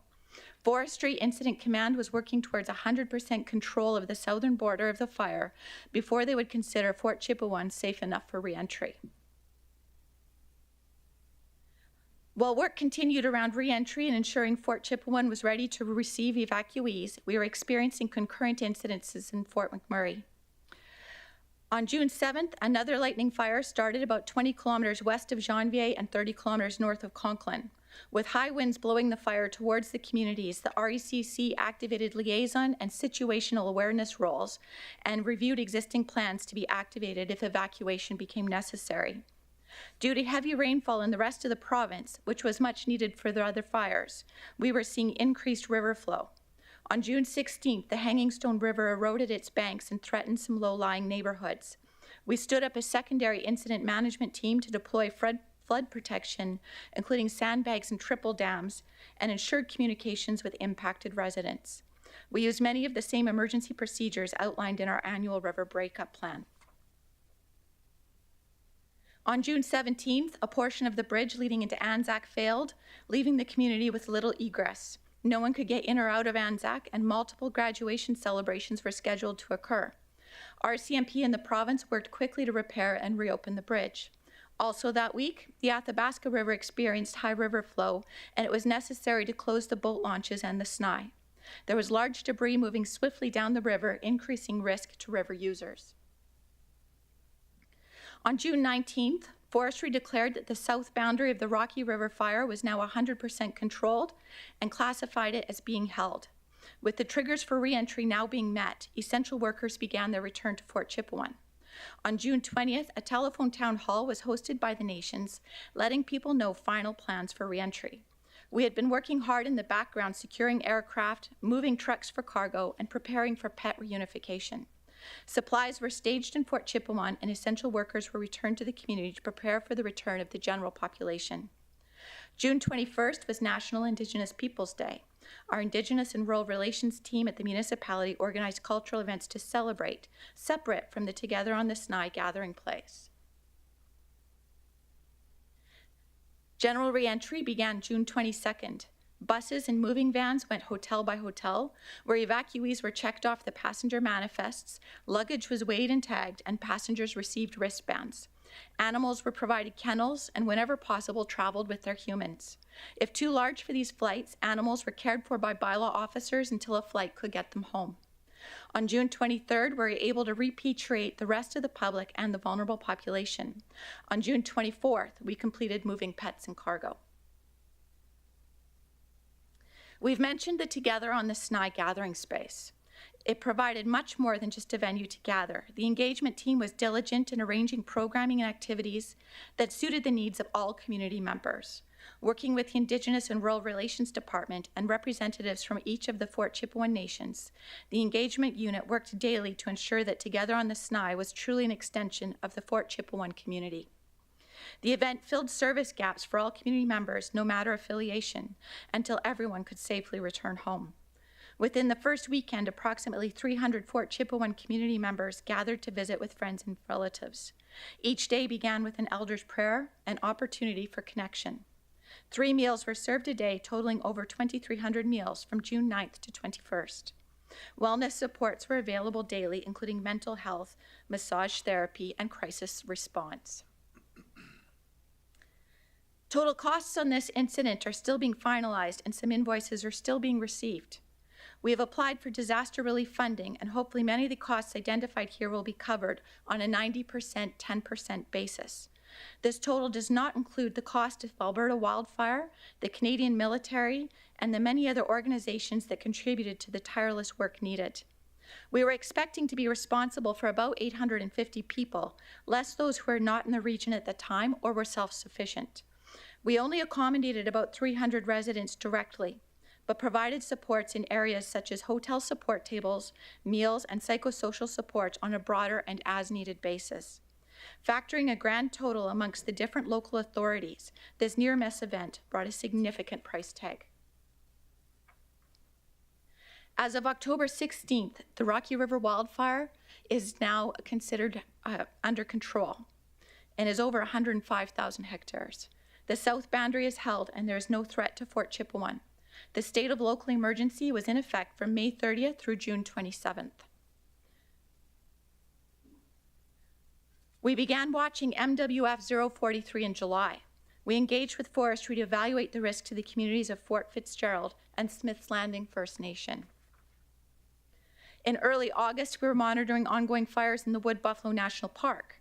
Eventually, these fires joined to form the Wood Buffalo Complex, and a unified command was established between Alberta Wildfire, Northwest Territories Fire, and Parks Canada. Due to the proximity of these fires to Fort Fitzgerald, and in conjunction with Smith's Landing First Nation, we issued an evacuation alert on August 11th and evacuation order in supporting state of local emergency on August 12th. There were many ongoing fires in the Northwest Territories, and Fort Smith was also under threat. Many highways were being closed intermittently due to smoke and visibility issues. The hamlet of Fort Fitzgerald has a census population of 8 people. We contacted as many residents as we could by telephone to establish their location and plans and offer support as needed. The emergency plan for Fort Fitzgerald is to evacuate to Fort Smith. By the end of August 12th, Fort Smith was under evacuation order as well. When we were asked by the Alberta Emergency Management Agency if we could accommodate Northwest Territory evacuees, we said yes.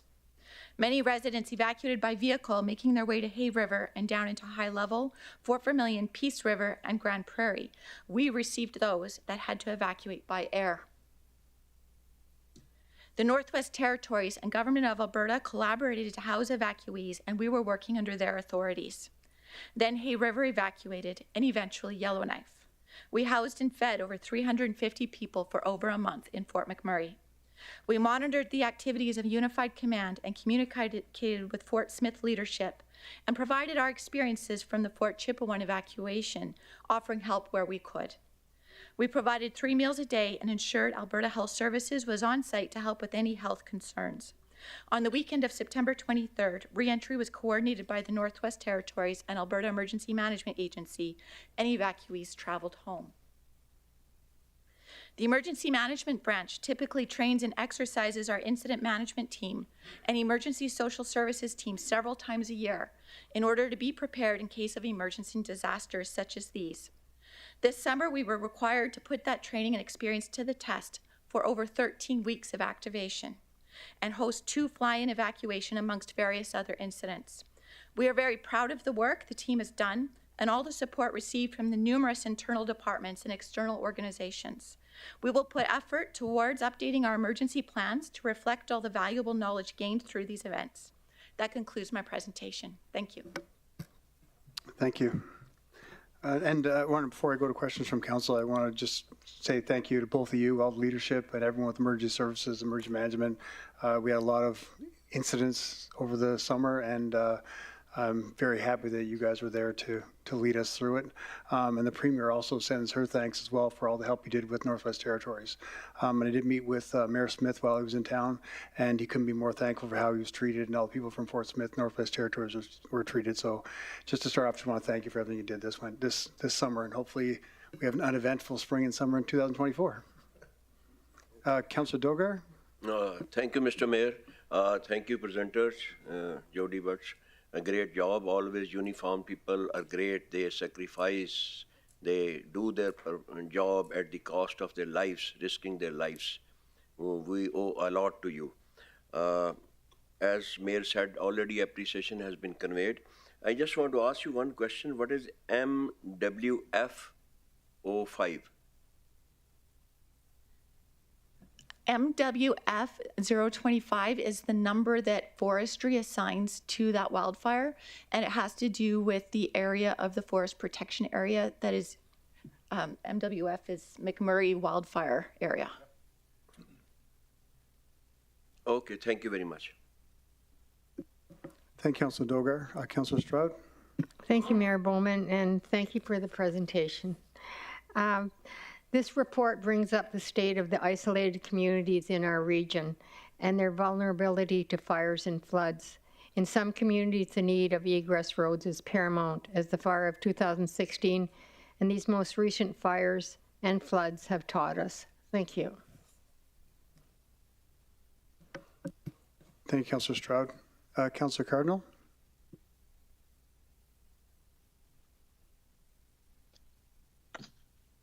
Thanks, Mayor. Through the chair to the presenters, I just wanted to say thank you for the presentation.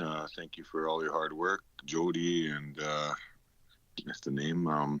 But I did want to say, a huge thank you to all the Dems that, had a lot to do with communications with the nations as well, with the RM evacuations, flights, you name it. I was there through a majority of it, and I got evacuated myself. And I just want to say thank you to all the hard work that everybody's put into it. I guess my next question would be, do we have a timeline as to opposed? I guess that's always a question. We always have. What's the timeline as to getting proper? Enough paperwork to finalize this whole evacuation or ECC, ECCC, or ECC? Through the chair to Councillor Cardinal, thank you for the question.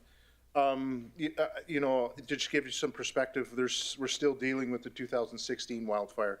We're slowly getting that wrapped up. So there's I guess municipal staff folks that are concentrated on that.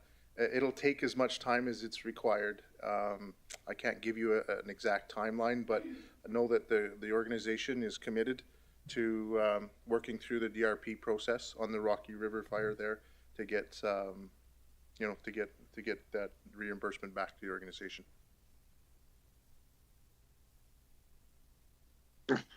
Thanks, Jody.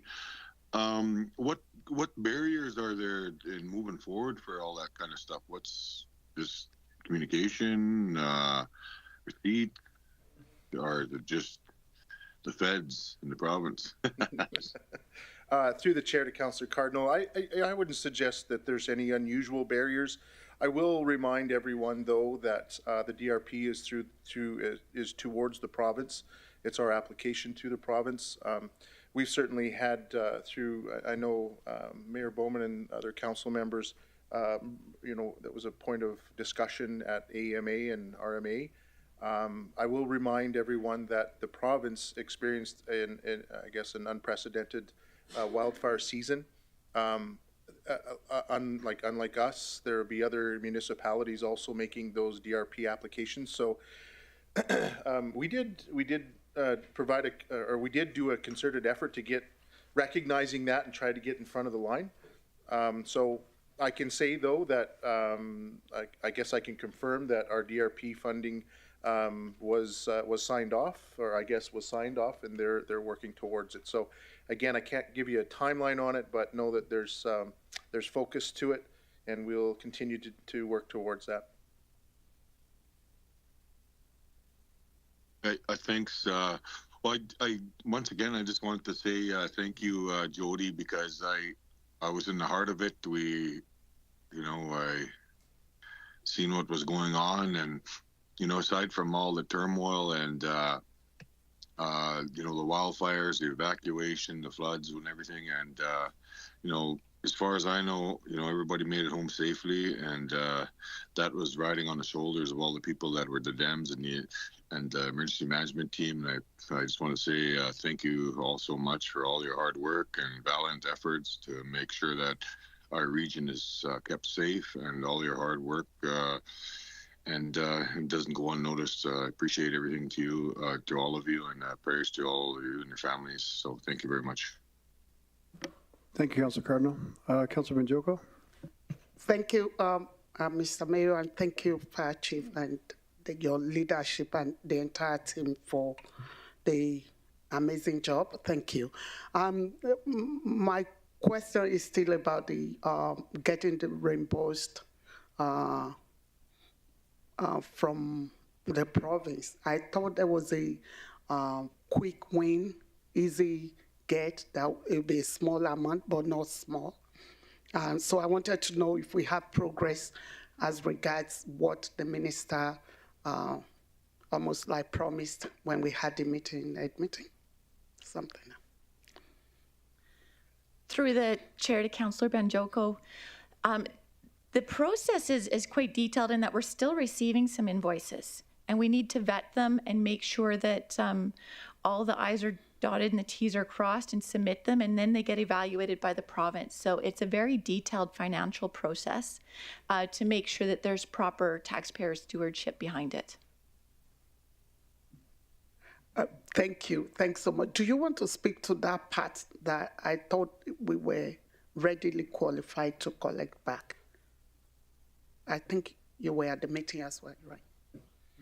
Yeah, thank you. Through the chair to Councillor Benjoko, I was at the meeting, and as was you and Mayor Bowman, and I think Councillor Stroud. Councillor Stroud was there, and Councillor Grandison. And yes, we heard there that our application was being reviewed. Since that meeting, though, I can confirm that it has been signed off by the ministry. So now the process to, the financial process, as Erin, it'll take as much time as it'll take, but know that the province has, I know for a fact that they've received our application and they've signed off on it. Thank you so much. Thank you, Councilor Benjoko. No. Okay. Do any other questions from council? I'm not seeing any, so again, thank you both.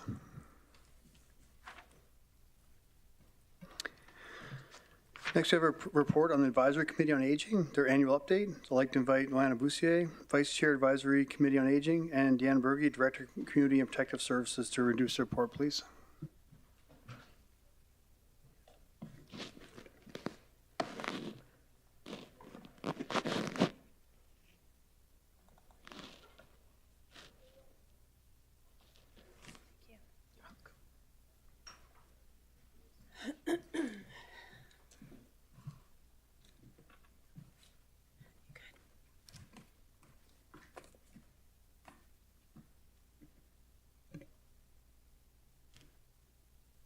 Good evening, Mayor and Council. My name is Deanne Berge. I'm the Director of Community and Protective Services. With me is Luana Boussier, Executive Director at St. Aidan's House Society and the Vice Chair for the Advisory Committee on Aging. We are presenting an update on the Wood Buffalo Age-Friendly Work Plan.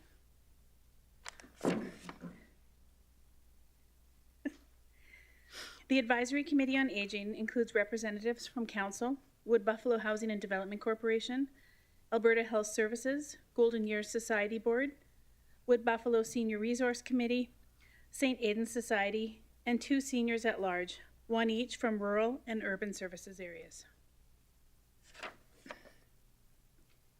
In 2014, the municipality created the Advisory Committee on Aging through the committee's bylaw 17024. In 2015, Mayor and Council unanimously committed to supporting the ACOA to pursue the World Health Organization age-friendly designation. In 2016, Wood Buffalo joined the World Health Organization's global network of age-friendly cities and community. In 2017, the Advisory Committee on Aging contracted Gordon and Associates Consulting Services to undertake a regional age-friendly needs assessment. In May 2021, Council accepted the work plan and directed administration to support the implementation process. The Advisory Committee on Aging appointed the implementation working group that continues to advise and guide the implementation process. In September 2023, Alberta Age-Friendly recognition was granted by the Government of Alberta Ministry of Senior and Community Services. Thank you.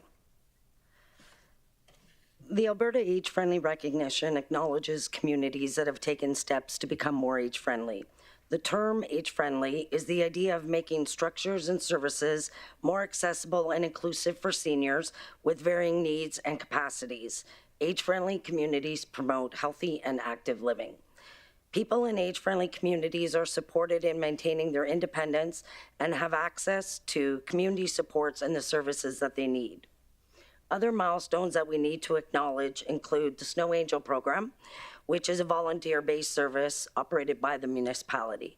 This program has been revised to provide support and services to seniors and the vulnerable populations of our community.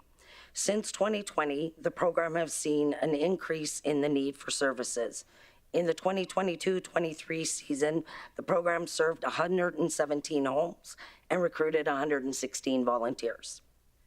The municipality also launched the Accessibility Audit Initiative with a contracted consultant, Urban Matters. 12 municipal and business facilities have been audited to date. Once the audit is completed, an accessibility report and the recommendations will follow and be brought forward for implementation. Since 2021, more than 20 events and activities were coordinated as part of Seniors and Elders Week, and more than 800 individuals have participated in the 2023 activities and events. In 2022, Senior Resource Committee implemented the 60+ Impact Awards, and for this event, over 14 older adults were recognized, appreciated, and honored for their service and commitment to the region. This is in addition to the recognition of additional male and female seniors of the year. Through the Downtown Area Redevelopment Plan, Bylaw, more than 16 policy areas focus on enhancing outdoor space in buildings, enhancing social participation and inclusion, supporting community supports and health services, and improving transit and active transportation connections. More than 100 municipal staff and 23 stakeholders have attended Accessibility 101 training session, including age-friendly training, ProHera accessible customer service training, and the ABE Factors accessible built environment training. On April 25th, 2023, Council approved the Transit Master Plan. The Master Plan defines accessibility standards for new bus stops and retrofits of existing stops in phases 1 and 2, as well as identifying the need for an accessibility audit on transit infrastructure. The Transit Master Plan also provides alternative services for older adults, such as a smart bus, and those with mobility issues that prevent or severely restrict their use of the conventional bus services. The Municipal Community Investment Program continues to fund social and physical connection, engagement and participation, promotes active living for some older adults, and some of the funded programs include Senior Outreach, Awareness and Advocacy Program, Seniors Volunteer Program, Coffee Time, Elders Corner, Games Night Crib Tournament, Elders Gathering, Seniors and the Arts, and the 9 Lives Snow Helper Program. While celebrating the provincial age-friendly community recognition, we acknowledge that age-friendly community doesn't happen overnight. ACOA continues to focus efforts on implementing the age-friendly work plan in conjunction with your administration.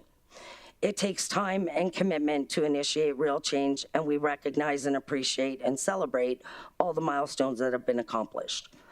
The work and the continued success of the Age-Friendly Wood Buffalo Work Plan is reliant on ongoing collaboration and conversations between all stakeholders. As we approach 2024, the next step for the Advisory Committee on Aging is to assess the progress made to date and engage with stakeholders, including older adults, to ensure that the regional priorities are aligned with need. The Advisory Committee on Aging will continue to champion age-friendly standards as set out by the World Health Organization, and age-friendly efforts will continue for our community to maintain the World Health Organization's age-friendly recognition requirements.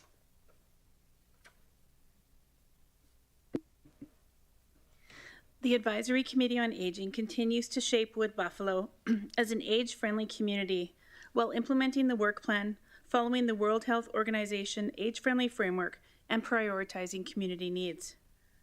Domain 1 of the age-friendly work plan is the housing strategy to support the development of an age-friendly, affordable, and accessible housing options for older adults. The action for the Advisory Committee on Aging is to advocate for sustainable funding for the development of affordable and accessible housing options. On September 14th, the Advisory Committee on Aging passed a motion to seek a support letter from Council. The motion reads that the Advisory Committee on Aging requests that the Mayor and Council send a support letter to the Minister of Infrastructure asking that the remaining land at the Willow Square Continuing Care Centre site be transferred to the municipality or held for the Aging in Place facility at a nominal fee of $1. That concludes our presentation. Thank you. Thank you. Thank you, Anna. Thank you, Deanne. Thanks for the presentation. I definitely support that letter. I believe we had a conversation one day. I was in a parking lot somewhere when I called you. What is the plan after, if we, not if, we'll get the land. After we get the land, what is the plan moving forward with an age-friendly space? Through the chair to the chair. So the plan at this point is just to get the land held so that it's not used for another purpose. And then at that, as time goes on, we'll develop a plan with the Aging Advisory Committee on Aging as well. A long time ago, there was a motion put on the floor related to that land and related to the purchase of it for $1. So in a random meeting with the province, it was discussed that they were looking to get rid of that land. And so we wanted to make sure that this letter was put in place. And we believe that the MLA has also sent a letter supporting this exchange for $1. Perfect. Yeah, with the blessing of council, I'll definitely work on that. Also, actually, your CAO Hunter might be able to speak to this more, but I know there was a lot of concerns about appropriate housing. And that a housing master plan be conducted so that we know as a community what our needs are. And Lance may remember, and possibly Councillor McGrath, but certainly Councillor Stroud, it was back when this was first discussed, there was also 10-point-some million committed from the municipality to building and aging in place in that area. Okay. And is the senior population growing in Fort McMurray? It absolutely is, yes. Just looking around this table, I guess you can. Whoa. Whoa. Without aging that anybody. Table? Okay. This side, yeah, this side.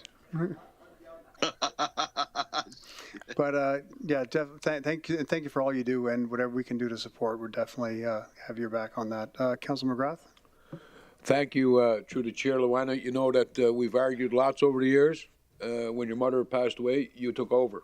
But anyways, I really appreciate the work that you do with the seniors, and that's somebody just asked, is our seniors population growing?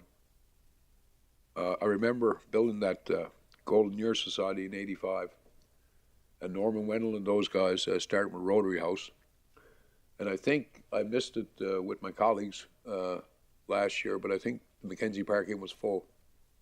We had to, there wasn't enough room for our seniors. My point is, 20 years ago, we might have had 40 or 50. Now I think it's in the hundreds. And the work that you're doing, you know, like getting seniors a place close to park, because we look after our seniors, look after our kids.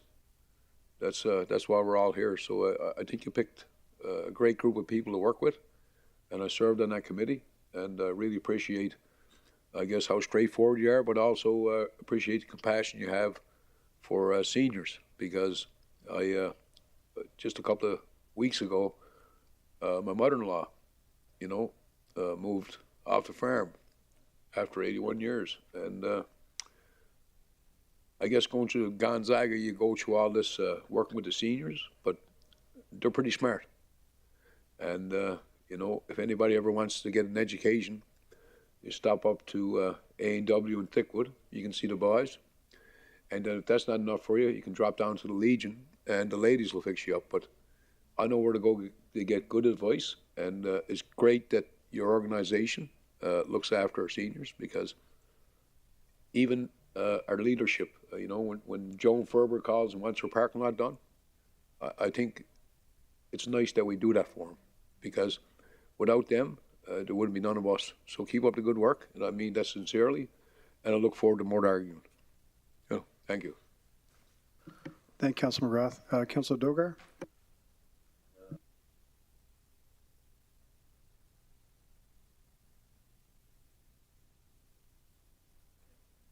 Thank you very much. Thank you, Lorna.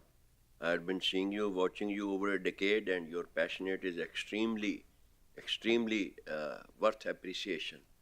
And I wish everybody in the community try to follow you.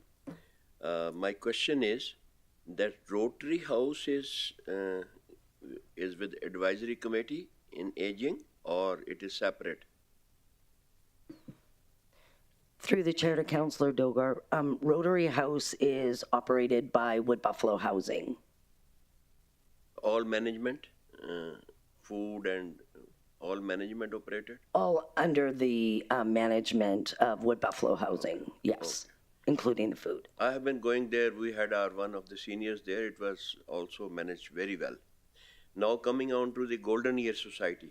Golden Year Society and Age Advisory Age Committee are interrelated? So the Golden Year Society, like St. Aidan's and like Wood Buffalo Housing, have representation on the advisory committee on aging. So they have, currently it's Ken Saunderson who sits on the advisory committee on aging. So the advisory committee on aging is made up of senior champions and senior advocates, and then your own municipal advocates, of course. So the Willow Square, how many seniors are there under extensive care? I actually don't know. That's an Alberta Roughly. Health Services program, and at that point, when people are in Willow Square, my agency doesn't work with them at that point. They're taken care of by health. So I actually can't answer that for you. I can find out for you and get back to you, but I don't have the answer. But Alberta Health has a representative on the Advisory Committee on Aging as well. The manager of Seniors Health sits on the Advisory Committee on Aging, and that's Darlene Reed. Thank you very much. You people have done a lot for Willow Square and getting this land. I'm witness to it. I hope you will get more land with the struggle of mayor and council, and surely you will be more successful. Thank you very much. Thank you. Thank you, Councillor Dogar. Councillor Stroud. Thank you, Mayor Bowman, and thank you for the presentation. Age-friendly examples in the report is improving lighting in public areas and alternative transportation services. Can I get an understanding of what type of alternative transportation services is there for the seniors, elders in the rural hamlets?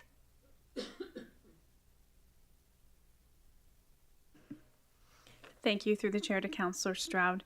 So the in the transit master plan, there was a discussion about smart buses in the rural areas, and I'll actually turn it over to my colleague, Director Smith, to elaborate. Through the chair to Councillor Stroud, for the rural areas, we have two modes of transportation, that being the rural transportation, and that is also being the smart bus transportation. Any individuals in the rural that want to take advantage of our smart transportation, they must register. So they can call transit services and register, and they can take advantage of that service. So that's the two forms that's available. Thank you. And also, in regards to lighting in public areas, residents in the Anzac, elders at Lodge, at community engagements are asking for a street light on the road in front of the lodge, as it is very dark and slippery, especially in the winter time. Thank you.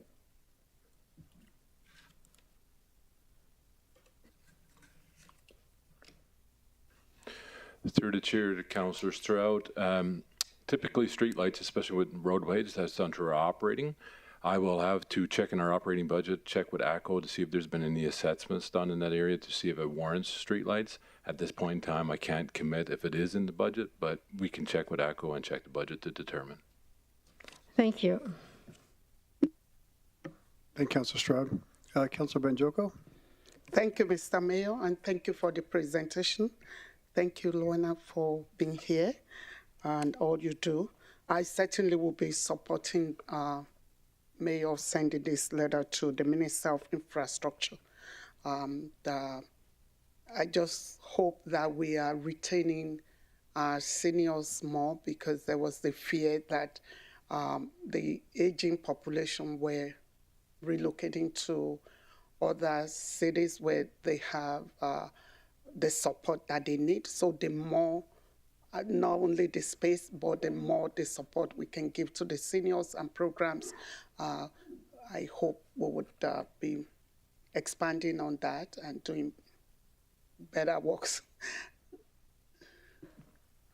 Through the chair to Councillor Banjoko, I did just want to share that my team at St. Aidan's is seeing actually a lot of new seniors coming to the community who actually, some of them don't even have family here. Part of it is health out in the east is extremely challenging. So there's lots of them moving out west. And we've seen, I know the municipal census shows some out-migration of really a much younger population, but the seniors are staying. So whereas their family may have left, they're staying. So we're seeing a lot of seniors that aren't leaving. So yes, we absolutely need those supports for them for sure. Thank you. And we certainly have a lot of prospective seniors on the table, including myself. Thank you. Thank you, Councillor Bajoko. Any other questions from council? I'm not seeing any, so thank you both very much. Do we have any delegates to this item? We have no registered delegates for this item. Thank you. Thank you. Can I have someone make the motion? Councillor Bajoko? Thank you, Mayor Bowman. I move that the Advisory Committee on Aging annual update be accepted as information, and that the mayor be authorized to, on behalf of council, to send a support letter to the Minister of Infrastructure requesting that the remaining land at the Willow Square Continuous Care Center site be transferred to the regional municipality of Wood Buffalo or held for aging in place facility at a nominal fee of $1. Thank you, Councillor Bajoko. Can I have someone second that motion? Councillor Walkman? Thank you, Mayor Bowman. I second that motion. Thank you. Are any other debate or discussion points from council? Not seeing a call for a vote. All in favor? And opposed?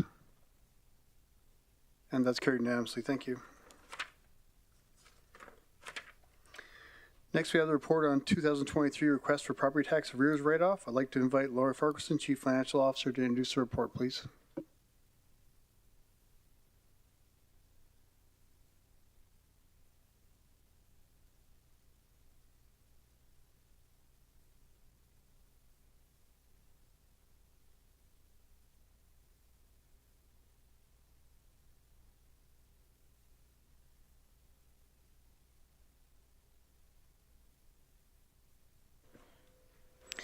Good evening, Mayor and Council. For the record, my name is Laurie Farquharson, Chief Financial Officer, and here with me this evening is Kevan Navidi, Senior Manager of Assessment and Taxation. We're here this evening to present the request for the 2023 property tax arrears write-off. An analysis of outstanding property tax receivables is completed monthly. An allowance for doubtful accounts is provided quarterly for accounts in arrears that exceed 90 days, even though collection efforts continue. An account is considered uncollectible when all applicable collection efforts have been exhausted by the municipality. The use of an external collection agency will continue for any accounts written off for possible collection. The outstanding property tax arrears are divided into 3 categories. There are 5 manufactured homes with a total unpaid amount of $10,506.25, 2 real estate accounts with a total outstanding property tax amount of $5,625.24, and 4 provincial lease property tax accounts with a total outstanding amount of $412,244.14. The majority of this amount, $370,222.07, is from one company. Every effort has been made to pursue collection of these outstanding amounts. Administration has established a bad debt allowance for the property tax arrears to be written off. If Council approves the write-offs, there is no impact to the 2023 operating budget. Administration is requesting that the recommended property tax arrears write-off of $428,375.63 as of October 23rd, 2023, and summarized in Attachment 1, be approved. This concludes my presentation. I'm happy to take any questions. Thank you.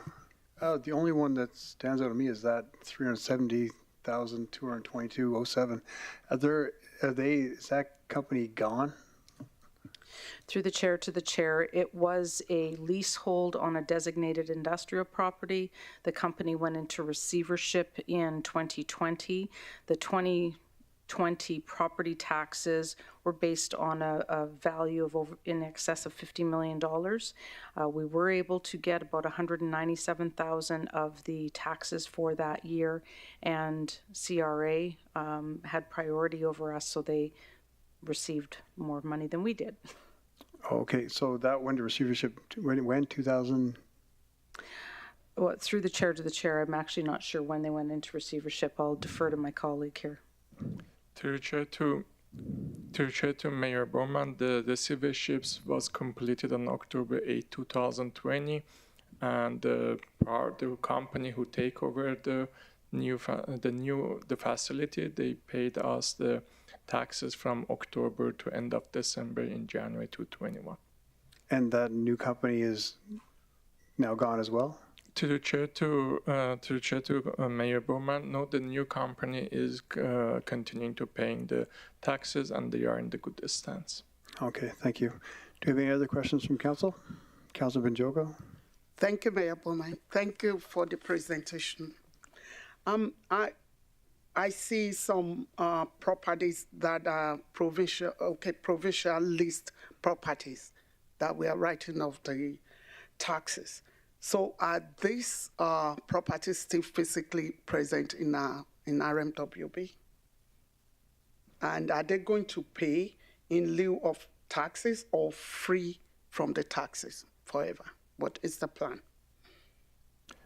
To chair to Councillor Bonjoko, these properties are leased from for example, an oil and gas company maybe is leasing a land from the province. Therefore, there is no title on the land, and we cannot pursue to sell the land. So in the municipal sales, there is no other options for us to collect the taxes from them.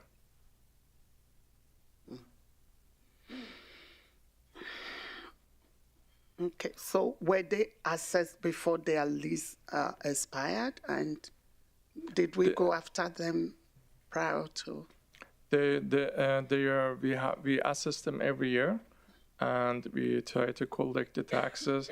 But as soon as they are not paying the taxes, or they are not paying their leases to the province, their lease that gets terminated, and they move on. Like they remove the whole operations and they leave. Absolutely. So there is nothing to collect those taxes. Okay, thank you. Thank you, Councilor Joko. Any other questions from council for administration? I'm not seeing any, so thank you both. Do we have any delegates to this item? Thank you. Can I have someone make the motion? Councillor Stroud? Thank you, Mayor Bowman. I move that the recommended property tax arrears write-off of $428,375.63 dated October 23rd, 2023 as attachment 1 be approved. Thank you, Councillor Stroud. Can someone second that motion? Councillor Walkman? Thank you, Mayor Bowman. I second that motion. Thank you. Any other comments or debate points from council? Not seeing a call for a vote. All in favor? Oh, sorry, Councilor Benjoko, you turned your light on the last second. Okay. Yeah, sorry, it's a quick one, I promise. Yeah. Your comment was that there is no implication, no financial implication to RMWB for this write-off. How so? Through the chair to Councillor Benjoko, on a monthly basis, we do an assessment as to what the potential bad debt could be where we have accounts receivable that can't be collected. So we have booked an expense in lieu to offset these write-offs. So we have sufficient funds that have already been expensed in the general ledger. Thank you. Thank you, Mr. Mayor. I'm ready. Thank you, Councilor Benjoko. Any other comments or questions from council? Not seeing a call for a vote. All in favor? And opposed? And that's carried unanimously. Thank you. Next, you two can remain seated. Can I have a report on the 2023 reserve bids and sale conditions for tax sale properties? I'd like to invite Lori Farquharson, Chief Financial Officer, to present, please. Good evening, Mayor and Council. Administration has exhausted all attempts to collect the tax arrears on 114 properties. The outstanding balance of 114 accounts as of October 23, 2023 is $1,141,365.42. The municipality must now proceed with a public sale. Under the provisions of the Municipal Government Act, Council must establish reserve bids and any terms and conditions that apply to the sale of a parcel of land. The municipality will offer the lands for sale by public auction in the Jubilee Building, 3rd floor boardroom, 9909 Franklin Avenue, Fort McMurray, on Thursday, March 28, 2024 at 10 a.m. Under Section 418 of the Municipal Government Act, municipalities must offer for sale at public auction any parcels of land shown on tax arrears list if the tax arrears are not paid by a certain date. The municipality can still enter into repayment of arrears agreements with the owner up to the date of the sale if the owner does not breach the terms of the agreement. As of October 23, 2023, agreements for payment of tax arrears have been reached between the municipality and the owners of parcels of land on 68 of the listed properties on the tax arrears. The reserve bids were determined by the Assessment and Taxation Branch of the Financial Services Department and reflect market value by comparing sales of properties similar to the tax recovery properties. Details of the reserve bids and conditions of sale are set out in Attachment 1. This information is as of October 23, 2023. Administration will continue to reach agreements and/or receive payments until the date of the public auction, and properties will continue to be removed from the list. For example, in 2022, 155 properties were approved by Council for tax sale. By the time of the auction date, only 4 properties remained on the auction list. Administration recommends that the reserve bids and sales conditions be established as listed in Attachment 1, dated November 14, 2023. This concludes my presentation. I'm happy to take any questions. Thank you. Do we have any questions from council? Councillor Boussier? Yeah, thank you, Mayor Bowman. Through the chair. So there's, I guess legal will cut me off if I'm going into deep waters with my questions. There's a plan number here that references the Hillview condos. And there's a number of units here as well. Now, there was a payment plan in place. Now, are any of these properties reflected in the payment plan? Through the chair to Councillor Boussier, yeah, that is correct. So the agreement that Hilltop entered into to pay, I believe, $11,500 a month is being paid. They are on the list, and the reason why they stay on the list is because in the event that Hilltop was to breach the agreement and not pay, then we would have to pursue going to public auction. But as long as they continue to pay as defined by the terms of the agreement, they won't go to public auction, but they stay on the list. Okay, so if there's someone interested in purchasing one of these units come March 28th, it won't be on the list as long as the 11.5 is made for the next 4 or 5 months? That is correct. So that will take all these units off the auction? Through the chair to Councillor Boussier, that is my understanding, yes. Okay. And there's another one here that looks like it was part of the voluntary buyout in Draper. I'm just curious why that one is still on here. We have not, through the chair to Councillor Boussier, we have not finalized the Draper property purchase, and that particular one is on the list. The owner is making payments on it, and once all the final paperwork is done, it'll be removed from the list. So is it safe to assume that to be on this list, you'd be 2-3 years in default, or could you just be 1 month in default to be on this list currently? To chair to Councillor Boussier, they should be in list. They should be in default for at least 2 years to come. So it takes 4 years for a property to be put on this list. So they have been in arrears for 4 years. Sorry, what was that? They have been in arrears for 4 years. For 4 years? Yes. So And I believe on November 10 was the closing day for the property you are mentioning, and our legal team is aware that how much taxes they have to reduce from the payment during the closing.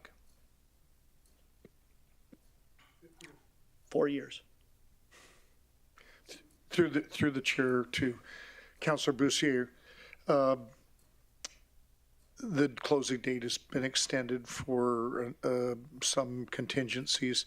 This is not unusual for some of the closings on the Draper voluntary buyout, but it will be closing shortly.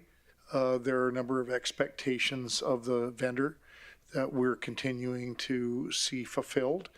And as is the case with any purchase and acquisition, there are trust conditions that the seller's lawyer is committed to, including the payment of all registered financial encumbrances, mortgages, charges, and otherwise that all need to be paid out before any money goes to the registered owner.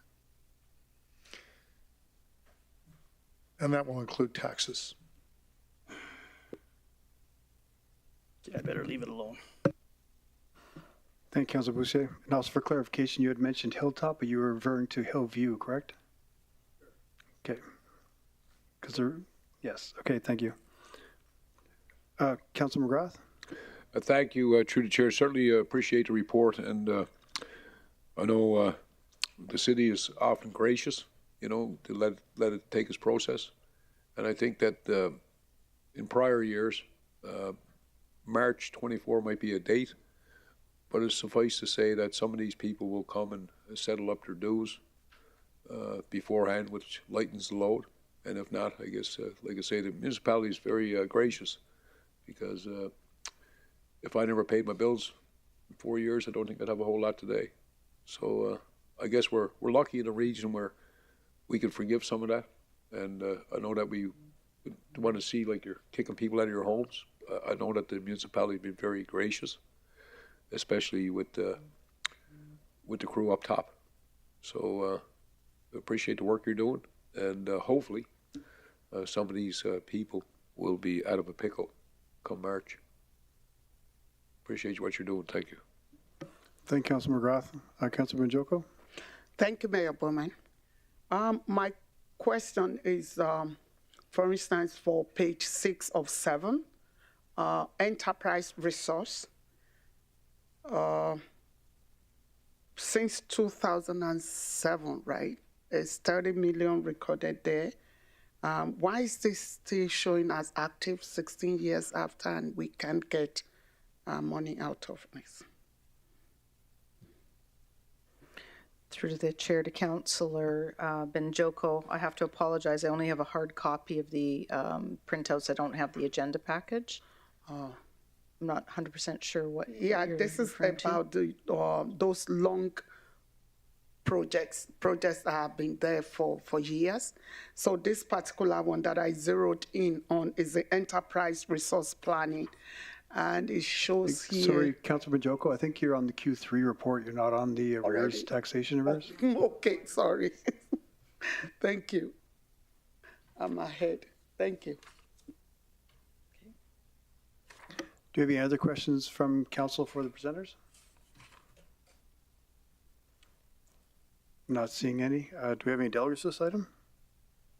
There's no delegates for this item, thank you. Would someone like to make the motion? Councillor Stroud? Thank you, Mayor Bowman. I move that the reserve bids and sale conditions be established as listed in attachment 1, dated November 14th, 2023. Thank you. Thank you, Councillor Stroud. Someone make a second the motion? Councillor Walkman? Thank you, Mayor Bowman. I second the motion. Thank you. Any other comments, questions, or debate points? Not seeing any call for a vote. All in favor? And opposed? Councillor Walker, are you for opposed? For. That's carried unanimously. Thank you. Next, we have the report on the 2023 Q3 capital project status update. I'd like to invite Laura Ferguson, Chief Financial Officer, to introduce the report, please. Good evening. In alignment with the fiscal management value of Council's strategic plan, administration is presenting for Council's information a comprehensive update on the status of all ongoing municipal capital projects. The information provided in the report is as of September 30th, 2023. For each ongoing capital project, the report presents total project budget, actual project spending to date based on the general ledger, project progress to date, future project plans and associated budget, and the anticipated project completion date. Administration is recommending that the capital project status update as of September 30th, 2023, as summarized on attachment 1, be accepted as information. This concludes my presentation. I'm happy to take any questions. Thank you. Do we have any questions from council? Councillor Stroud. Thank you, Mayor Bowman. Thank you for the presentation. Capital funding multi-year budget request for construction for the John V. Egress Road was approved in 2022 by council. The project category being public safety. When a project is moved to a future year, does the approved funding move forward until it is completed? Through the chair to Councillor Stroud, the exercise retains any approved project on the list until such a time that a prioritization exercise happens. Funding can move from year to year, and it would have to be brought back to council in order for it to be removed from that list. Thank you, Laurie. Councillor Benjoko. Thank you, Mayor Bowman, and thank you. Now I can ask the question. So I was talking about the example of enterprise resource planning. It's been ongoing for 16 years, and 30 million was earmarked. 23 has been spent. I'm wondering why this is still on the active list. And yeah. Through the chair to Councillor Benjoko, the ERP system is the SAP system that you'll hear us talk about. It is our financial system, but it also has been expanded on for other applications as well. We're in the process of doing an accounts receivable system. We've also talked about asset management. So the ERP system is a very complex software package. My understanding is that historically it was approved by council. There was funds put aside for the entire SAP roadmap, and it will take many, many years for us to actually fully implement all of the modules that was part of the plan. Therefore, the funds have been retained. There have been changes to priorities that have shifted and moved the completion date. We are certainly trying to get to a place where we can finalize some of those major items that are on that roadmap. Okay, thank you. You're welcome. Yes, thank you. Thank you, Councillor Benjoko. Do we have any other questions from council?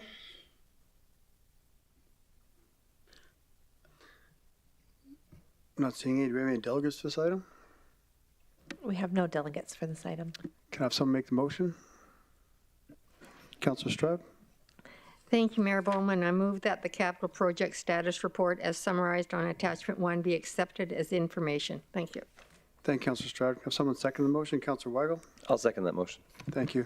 Do we have any other debate, discussion points or questions from council? Not seeing any. I'll call for a vote. All in favor?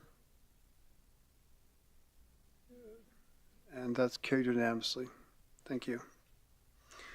Next, we have the report on the 2023 Q3 Financial Performance Report. I'd like to invite Laura Farquharson to remain seated to present the item, please.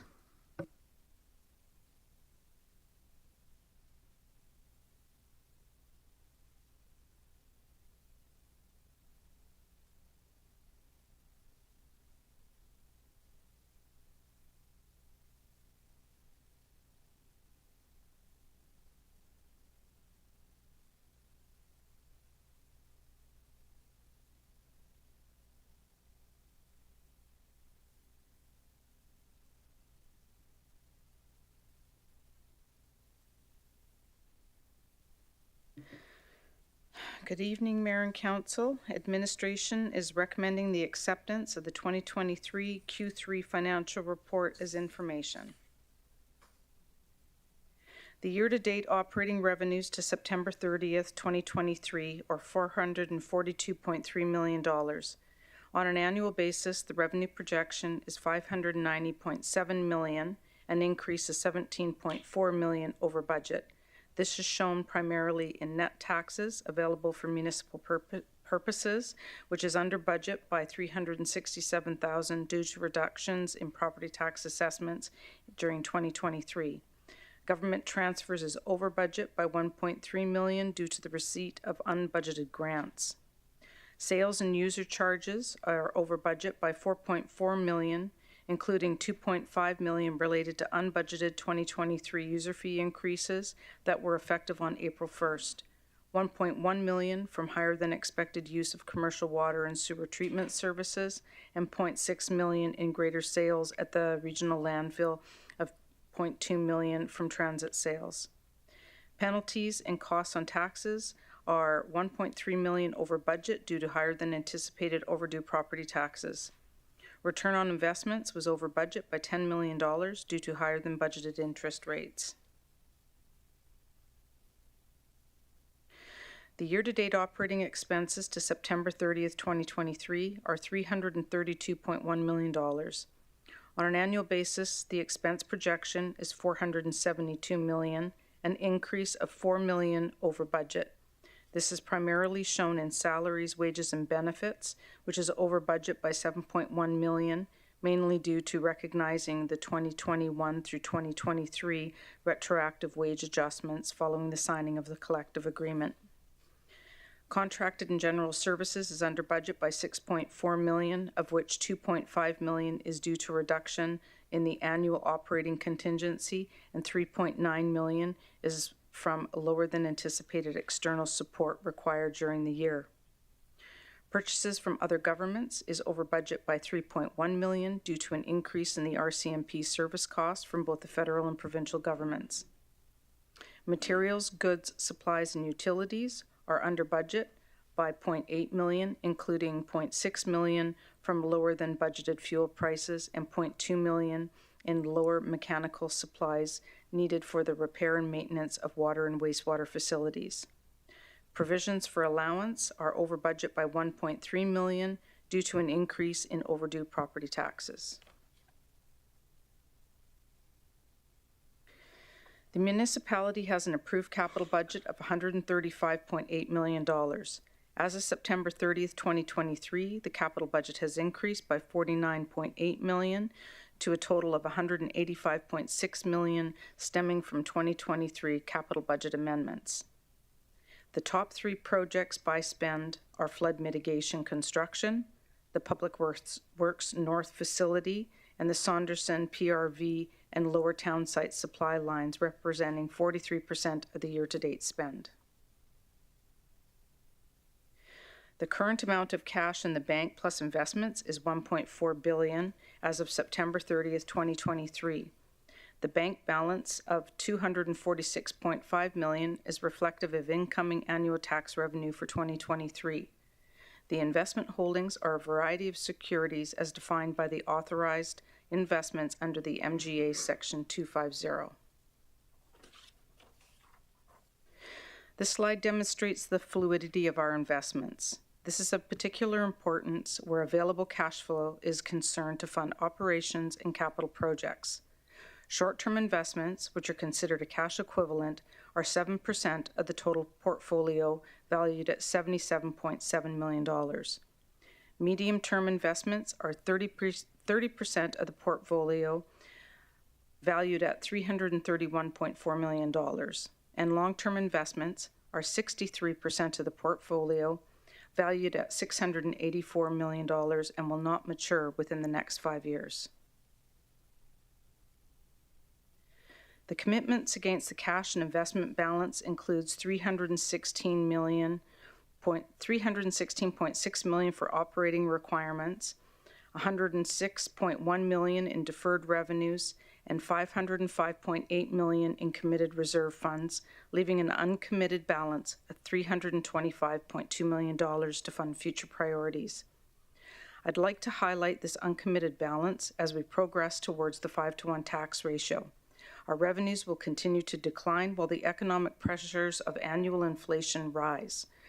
This uncommitted balance will be the municipality's primary funding mechanism outside of the annual tax revenue and grants for short-term tax stabilization. The municipality, with the inclusion of the subsidiary Part 9 agencies, does not have any debt.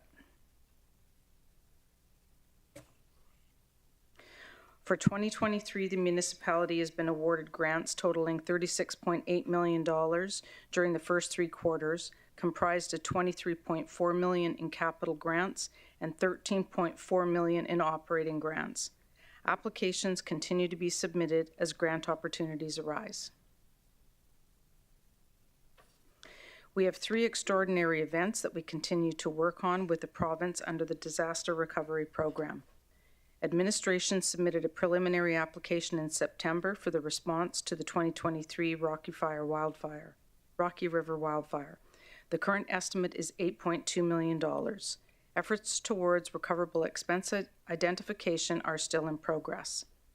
The province has recently requested that we compile project listings. This will be comprised of gathering all of the associated invoices and sorting them into similar cost projects. Similar cost projects could be in accommodation, transportation, fire suppression, etc. To date, the municipality has identified $30.4 million in recoverable expenses for the river breakup costs from 2020 and $284.2 million in associated costs with the 2016 wildfire. Administration is continuing to work with the province to submit eligible expenses for these DRP claims. The municipality continues to look for cost efficiencies while providing the programs and services as outlined in the 2023 operating budget. The municipality is positioned positively for financial sustainability while also meeting the expectations of its residents. This concludes my presentation. I'm happy to take any questions. Thank you, Director Farquharson. Do we have any questions from Council? Councillor McGrath? Thank you, through the chair. Thanks for the report. I guess as stewards of the public purse and elected officials, the only way we can help administration out, you see one post up there for all the flood mitigation, we're about over 10 million that the province owes us. So you can tack that on to a bill about 65 million that we spent on bus lanes and divided highways. It just adds to our pain. So I think to be good stewards, it's up to us to help you guys. And 10 million to me is still a lot of money. We're still owed about 2.5 from the wildfires. And we still have about 10 million for the 881 highway that goes unscathed. So I guess through the budget cycle, what I'd ask today, and certainly not a demand, we are noted as the highest per capita spend in Alberta and in the nation. And we get chastised. The owners of the oil sands won a great argument when they start scaling back our revenues. So in 13, we were getting, like I say, about 1.3 billion. Today, we're producing about 500,000 more barrels a day, and we're getting 1/3 of that money. And we built Bethlehem here in Wood Buffalo, and we have owners that just want to turn the lights out. But the kids that were born last year and the seniors, they need us to sustain our community. And I've seen these numbers, and we're always told we got lots of cash. But we were paid down. We paid down our debt, and we were making a fortune out of it. We were 10 million to the good, but provincial politics took over the chamber for a while, and we could be better off today. I guess what I'm saying.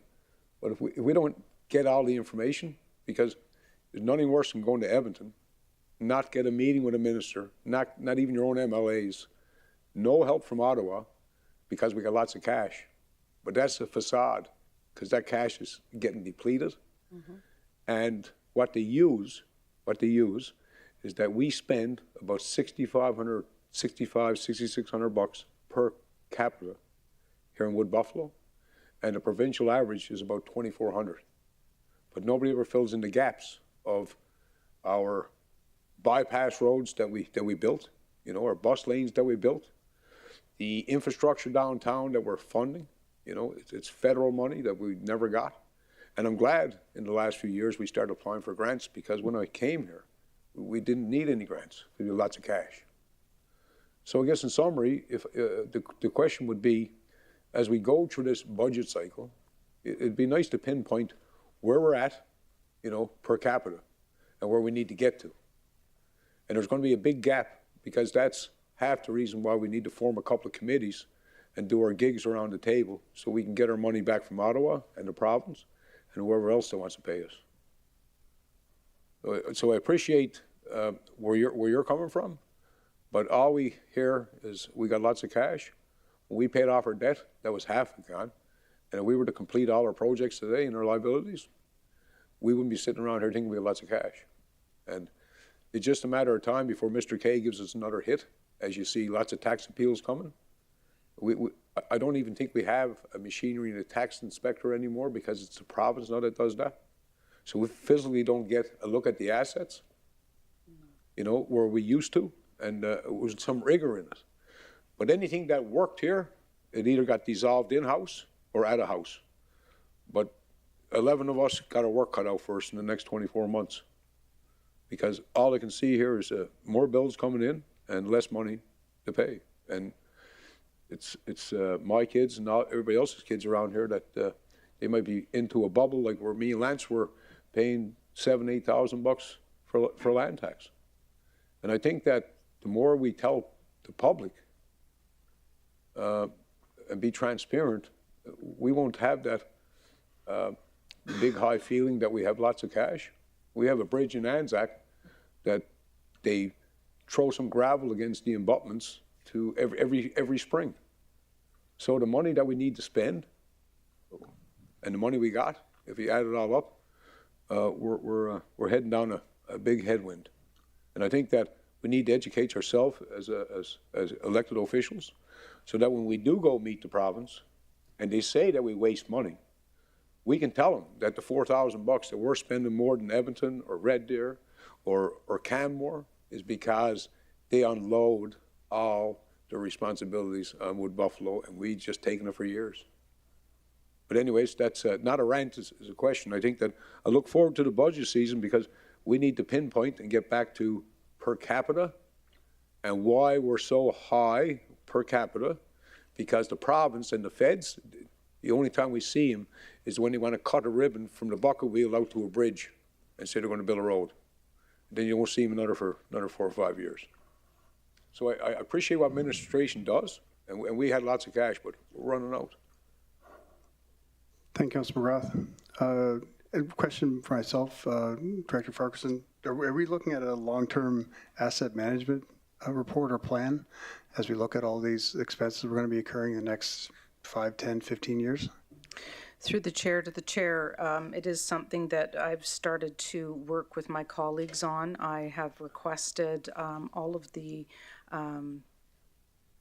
plans, like we have the master transit plan, we have a bunch of master plans for different things. We're bringing all that information together, and we're mapping out a 10-year long-term capital plan. Quite frankly, I believe it should be closer to 20 years. We need to look at what we're committed to doing, as well as everything that we have purchased, built. It also needs to be maintained over the long term. So we need to look at everything in its entirety to have that long-term plan, so that council is making decisions with a full picture in mind. Perfect. Thank you. Councillor Stroud. Thank you, Mayor Bowman, and thank you for the presentation, Laurie. So in reviewing the report, the capital budget for 2023 has increased by $49.8 million. Is the municipality in a good financial position even after the increase of $49.8 million to the capital budget for 2023? Through the chair to Councillor Stroud, yes, it is. Thank you. Thank you, Councillor Stroud. Councillor Banjoko. Thank you, Mr. Mayor. My question is on the report that is on page 201. There is a report of the market value being lower than the book value.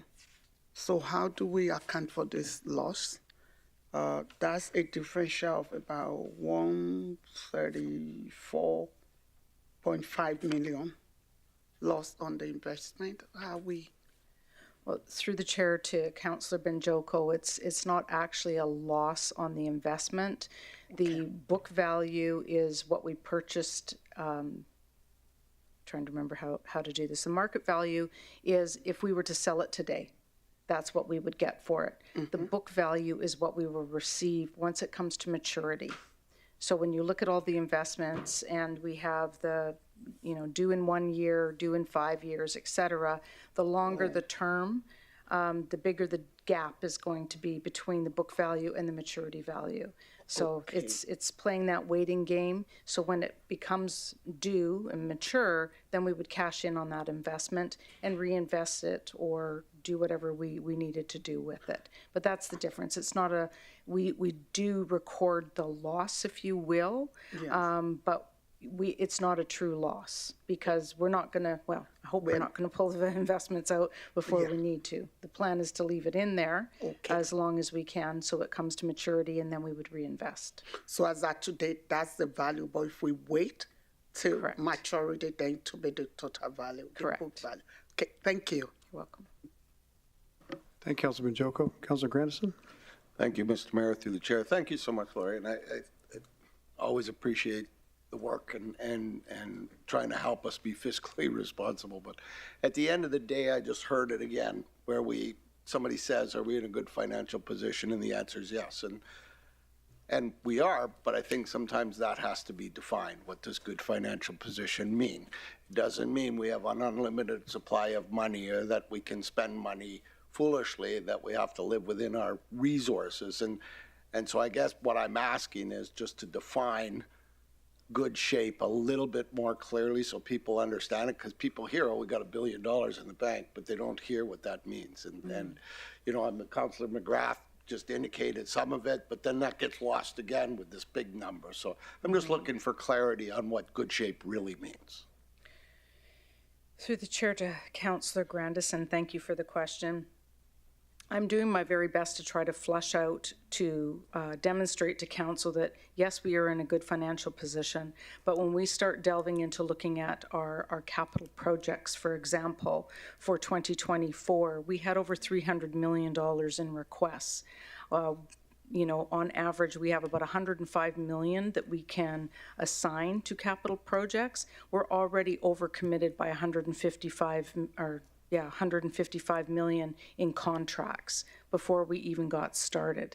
So I'll be honest, I am a little bit concerned. We have overextended ourselves with some very large capital projects for the next 3 years. The investment is significant, and we're hearing requests for additional items to be brought forward. And the reality is we're already overcommitted each year. So for the next 2 years, if we approve everything that comes forward, we would have to deplete our reserves, or we would have to raise taxes, or we would have to borrow money. So my interpretation of good shape is as long as we're good stewards and spend our money properly, we'll do okay. If we go crazy and spend money we don't have, we've got problems. That is correct. And we will be providing you with a presentation from our portfolio managers through one of our banks that is going to help to demonstrate that a little bit better and help understand the long-term trajectory of capital investments. Which would be very much appreciated, because it's always nice. Council wants to do well, and they want to serve the citizens well. The problem is we're often asked to do things that we can't afford to do, and all of us have to be very clear on what that looks like. But I do appreciate that, and would actually ask that in the future that anytime we use that word, we're in good shape, it comes as a qualifying good shape. But thank you, Larry. Thank you, Councillor Grandison. Do you have any other questions? Councillor Ball, did you have a question? No, I'm just going to skip it. I'm good. Okay. Okay, thank you. CEO Hunter, did you have a question?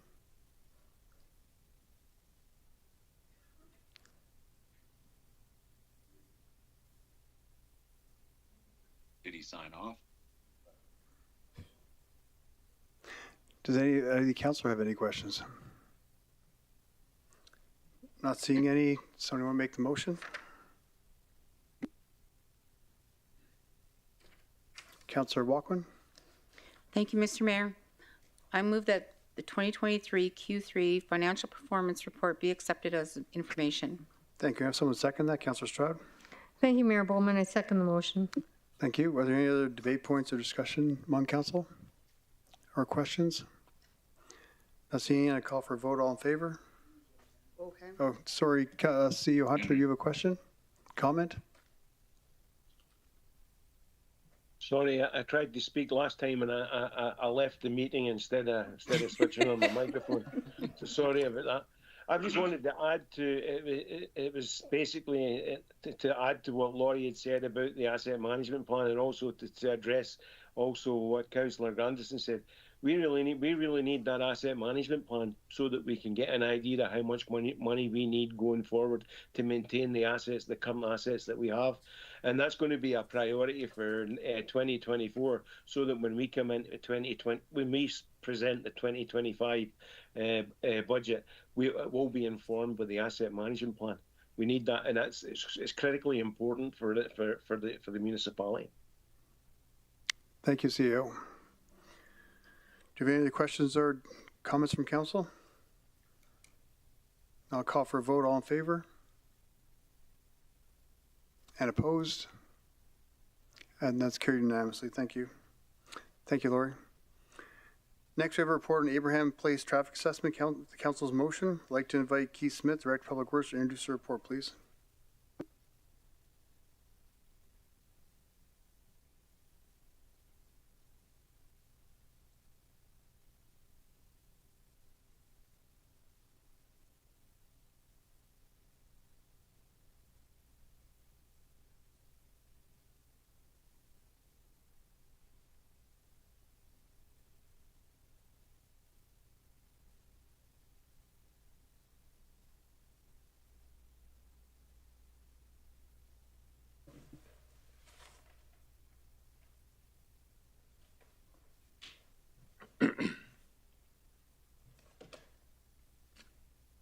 Good evening, Mayor and Council.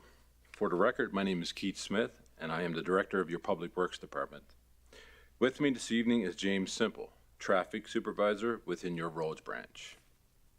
On July 11th, the following motion was made: that administration review and bring forward a 2023 capital budget amendment on the potential roadway improvement, such as double exit lanes, to reduce traffic delay and congestion of exiting vehicles from Abrams Place onto Abrams Drive. Abrams Place is located in the Abrams land development and currently services the mosque and the RMWB's temporary recycling drop-off area. The road will provide access to future developments in the area. It is intended to be one of the entrances to the Twin Arenas and was designed to accommodate all traffic volumes when the land it serves reaches full occupancy.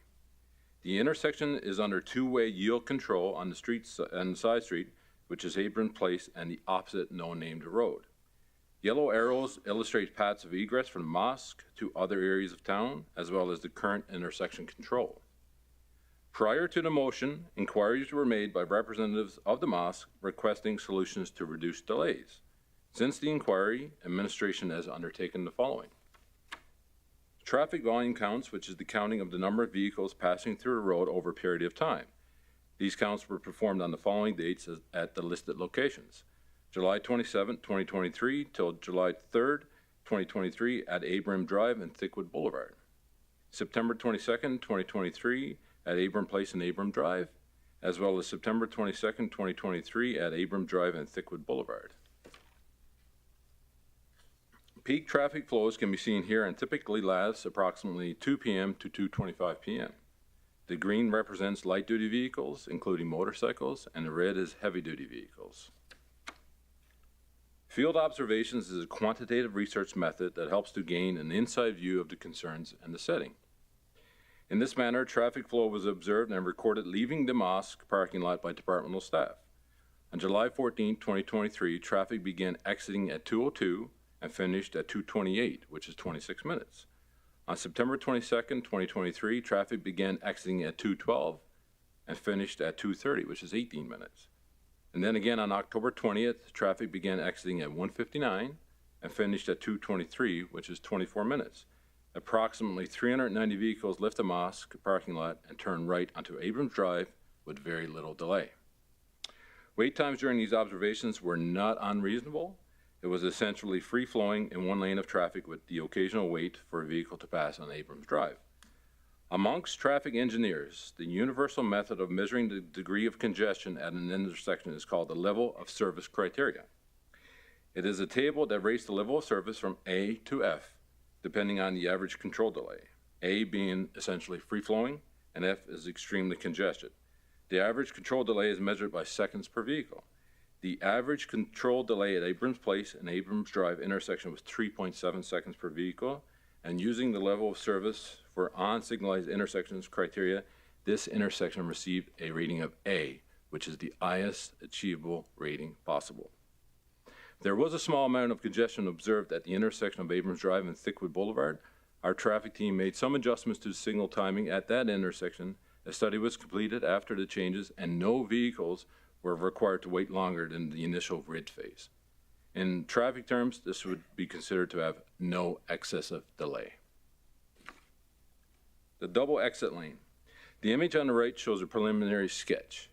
The estimated cost to construct a double exit lane is approximately $650,000. Please note that this would apply to the RMWB roadway only. There would be a cost to the property owner as there would be required upgrades to their parking lot in order to access the additional lane. This would include some unknown underground infrastructure adjustments observed during our site visit. The image on the right shows the entry to the owner's parking lot where the upgrades to the underground infrastructure and the widening of the entrance would be required by the owner. This image in this slide shows an example of a double right lane scenario. If put in place, ours would differ from this. However, we do not currently have any examples in our region to demonstrate this. This approach is not recommended by administration based on the current and projected traffic volumes, and if moved forward, it will add additional traffic delays. Double exit lanes, especially in right turn scenarios, are very rare and usually only used for high volume traffic entering highways. Should we implement a double exit lane at this location, we would require to activate the traffic signals and provide a protective phase, that being an advanced green, to turn right. It would be unsafe for 2 lanes of traffic to turn right during the red phase. Therefore, all traffic would be stopped during the red phase, and this would reverse any reduction in delays gained during the protected advanced green phase. Administration's recommendation of accepting the current adjustments to the traffic lights and leaving the road and intersection unchanged would have no financial implications. The estimated cost associated with constructing the suggested double exit lane would cost the RMWB approximately $650,000, with additional costs to the property owner. The traffic signal at Abrams Place and Abrams Drive would also require annual maintenance, as it is currently inactive and excluded from our signal maintenance plan. This would cost approximately $6,000 to $8,000 annually. The current design and treatment for this road and the corresponding intersection are well suited to the current and projected traffic volumes. The observed delays are quite minor, that being 18 to 26 minutes from start to finish, with a level of service rating of A. Administration recommends that no improvements are undertaken for Abrams Place. Thank you, and with that being said, James and I are here to answer any questions you may have. Thank you, Director Smith. Appreciate the report. Any questions from council? Lots of lights coming on. Councillor McGrath. Thank you, through the chair. I guess, yeah, and nice to see you, sir, and your community for all you do. The question would be no different than leaving St. Paul's or St. John's on 11 o'clock on Sunday, because as good Catholics, we manage to get there once a week and fill her up. No different than, in Timberlea. But I guess I thought back when I was at the school board, the question would be, we were going to put a district office and a school there. But I thought, and I'm back, where there's going to be a temple. I thought I'm back, there was going to be a connector road over to Tower Road. So an outlet. So when you get full steam up there with the, you know, the twin rinks and you know, because it's all, you know, religious gatherings, there was going to be an exit. And I mean, that's before you guys came around. I was just a rookie councillor, but the memory's still good. And I thought that there was just going to be no lights, just a right turn on to Tower Road proper, and then there was going to be a set of lights into those lights out there. That's what I was understood. But I can feel the pain, but it's temporary pain. And it goes right back to what we just discussed. But I think in the grand scheme of things, the access roads would involve a road from Wood Buffalo over on back, because you can get trapped in Wood Buffalo as well. So I think that as we go through our growth together, you'll see that the Transportation Committee encompasses times like this. It's not building roads, it's making use to what we have.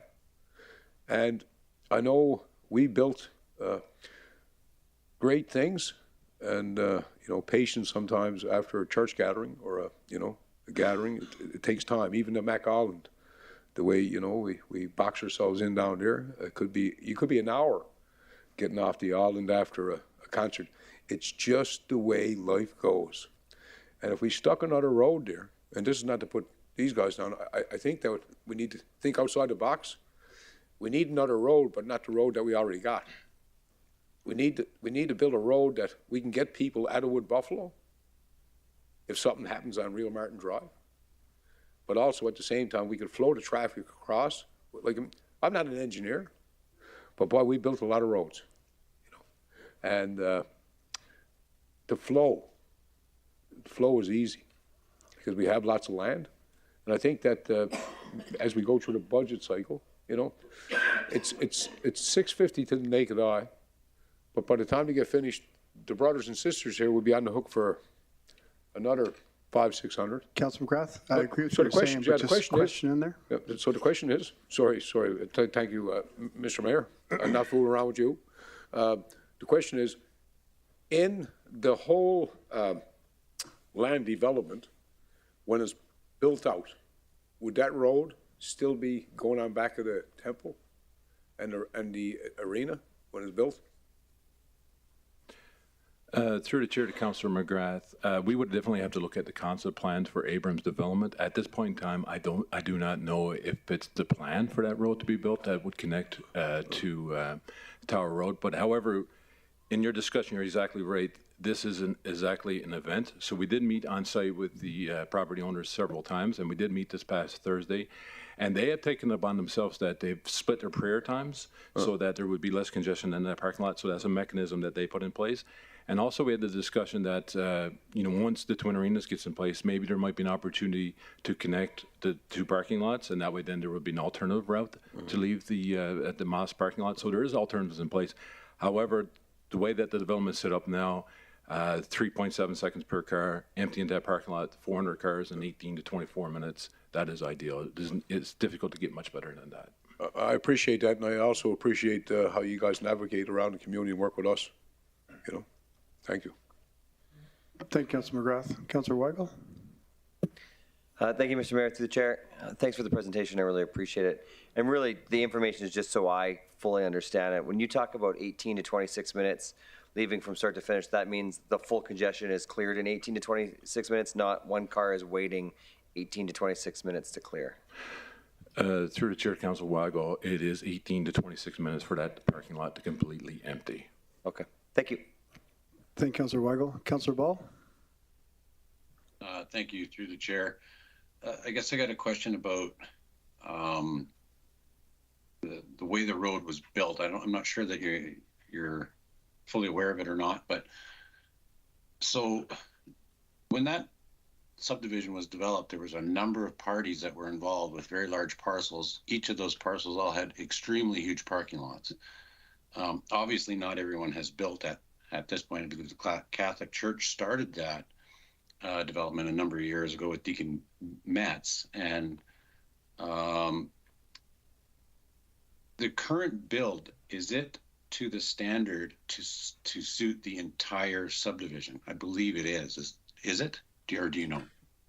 Through the chair to Councillor Ball, that is my understanding exactly.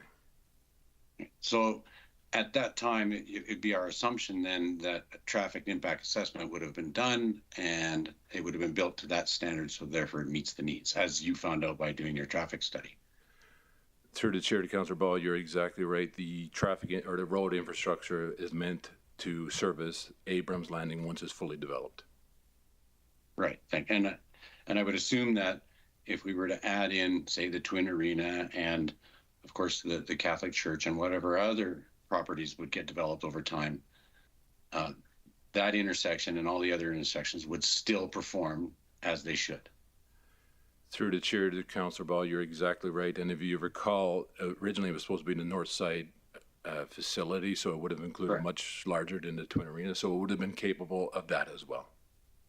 Correct. And that is my recollection. And all right, no, that's what I needed to understand. Thank you. Thank you, Councillor Ball. Councillor Dogar? Thank you, sir, Mr. Mayor, for giving me the chance. Thank you, presenters. Keith Smith, I acknowledge you are the leading director and a very smart man. I saw you are very keen. You reached there twice with your team. And the way you are utilizing their talents, I appreciate your charismatic leadership. Now coming on to this, that even the, unanimously it was approved by all the councillors to study this. And once I read the report, it was only that few minutes on Friday, and that was all. You know, it is neither 18 minutes nor 26, it is over 30 minutes. You know, for the last 10 years, I'm here, going, coming. It is not only Friday, it is the big events, it is this guest speakers coming sometimes, and sometimes recreational activities is being planned there. It is a community of 10,000 people, and 5,000 last time I said adults. And it is on Friday more problem because that is a working day. People get from their job for 35 minutes or 40 minutes for a service, and thereafter they're struck up in the rush. So that's why we have requested. It is not much, it is only 60 meter. It is only 60 meter. Out of the 100 meters, 40 is already a turning lane. And I don't think so 60 meters would be any problem, any expenses. I am a trucker. I have been building up roads and Ashwal in one of the towns, I don't take the name. 6 kilometers were built for a population of about 800. 6 kilometers. And 6 kilometers, you know better. It might cost close to Sorry, millions. Councillor Dogar, do you have a question in there? So now my question is, sorry, because I try to follow Councillor McGrath. So, sir, maintenance charge. You tell me, sir, what is the maintenance charge of the entire town? You have some idea? Roughly. Through the chair to Councillor Dogar, maintenance of what throughout the old town? Excuse me? Maintenance of what? You said maintenance for this road needs 6K to 8K annual. That it is in your report. Now what is for the entire town? There are streets, big streets, boulevards also. Through the chair to Councillor Dogar, the 6 to 8 million was the maintenance annually for the traffic. If we did turn on the traffic lights, the controlled traffic intersection. That's what it would cost to maintain those lights for 365 days. For that, the expenses for maintenance for this piece of land is only an iota. Now, my next question is, you have built up bridges, overhead bridges, Timberley, Thickwood, bypass here and Highway 63 South and along the river. You must have spent thousands of dollars and maybe millions, close to millions, just for the trafficability, for the easiness of the community. So this community also needs some easiness, so some facility from the council, and it is contributing. And now the question, I'm sorry, Mr. Mayor, I will come my presentation part later. Now the question is, so how much you people have spent on the bypasses and on this construction? Bypass Timberley, bypass Thickwood, bypass Highway 63, bypass along the river. You have some idea? Through the chair, Councillor Dogar, those type of bypasses and overpasses, that would have been a provincial expense. I don't know what they would have cost. Okay, thank you very much. Yeah. So I've already told you about signal adjustment for the right, which is your main point, and for us it was hardly a point, because once you put two red lights and you can't turn right. And you know, our rush is, even if you take Friday, it is around 2 p.m.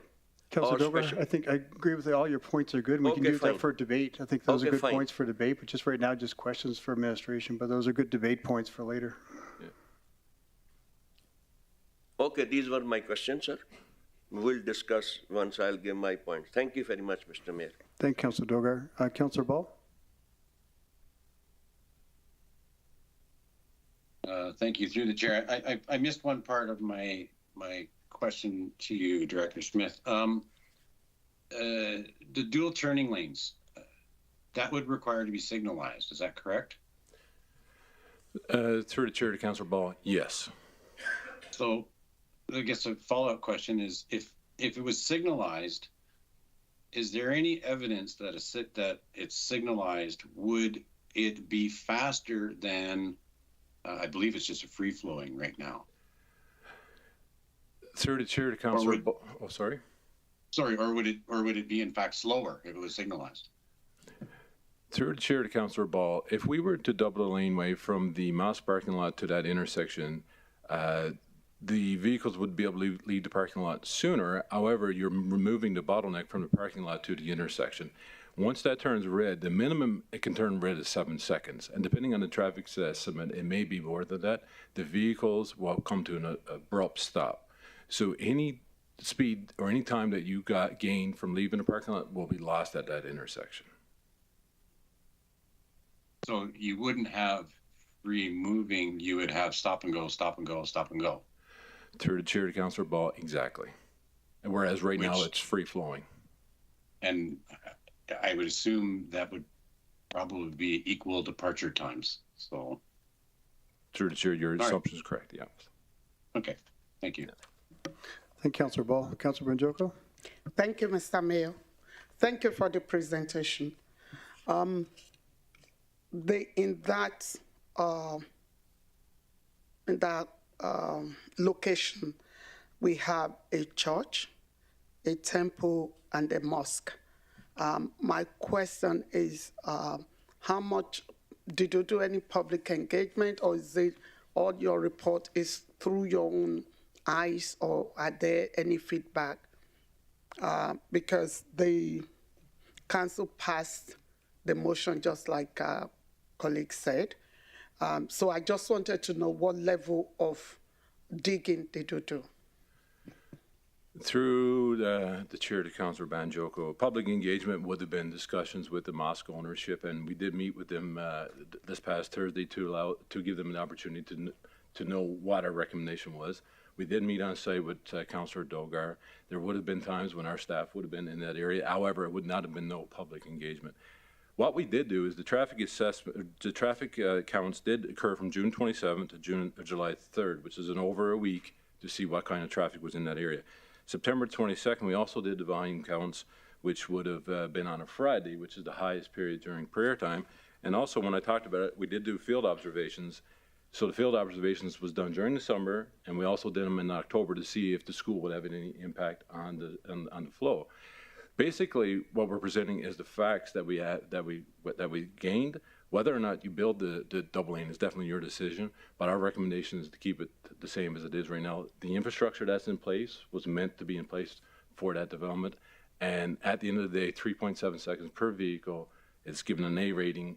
You can't do much better than that. So you didn't engage with the church because that's on the Sunday as well. Did you get any? Did you do any assessment how the place is on Sunday? And I don't know when the temple meets as well. Through the chair to Councillor Banjoko, it's my understanding that in discussions with the mosque that the high point is on Friday afternoons during prayer time. As we discussed, they did separate the prayer time so that there would be less volume within the parking lot, which is great on them, and that's that mechanism to allow their patrons to leave faster. However, that is the peak time. And that was highlighted through our initial assessment for that week period. That's the peak time. Okay, thank you.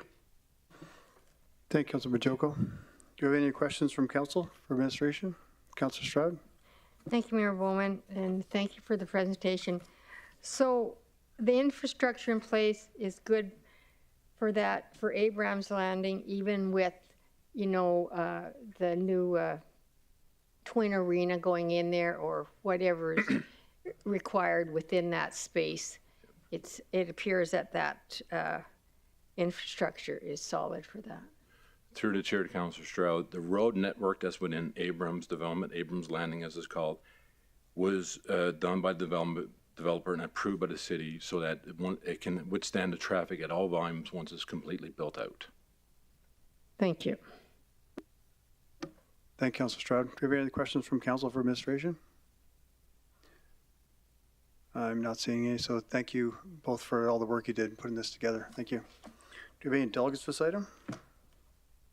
We have no registered delegates for this item, Mr. Mayor. Can someone make the motion? Councilor Ball? Thank you, Mayor. I move that the road and intersection remain unchanged as outlined in option 1. Sorry. Guys. Can't hear me?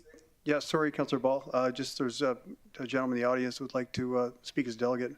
He didn't register before it started, but is that?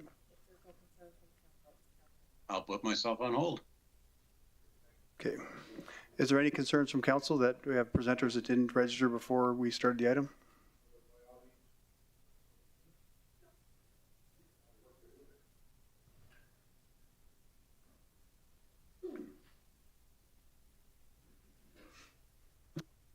So as a reminder, you have 5 minutes to present.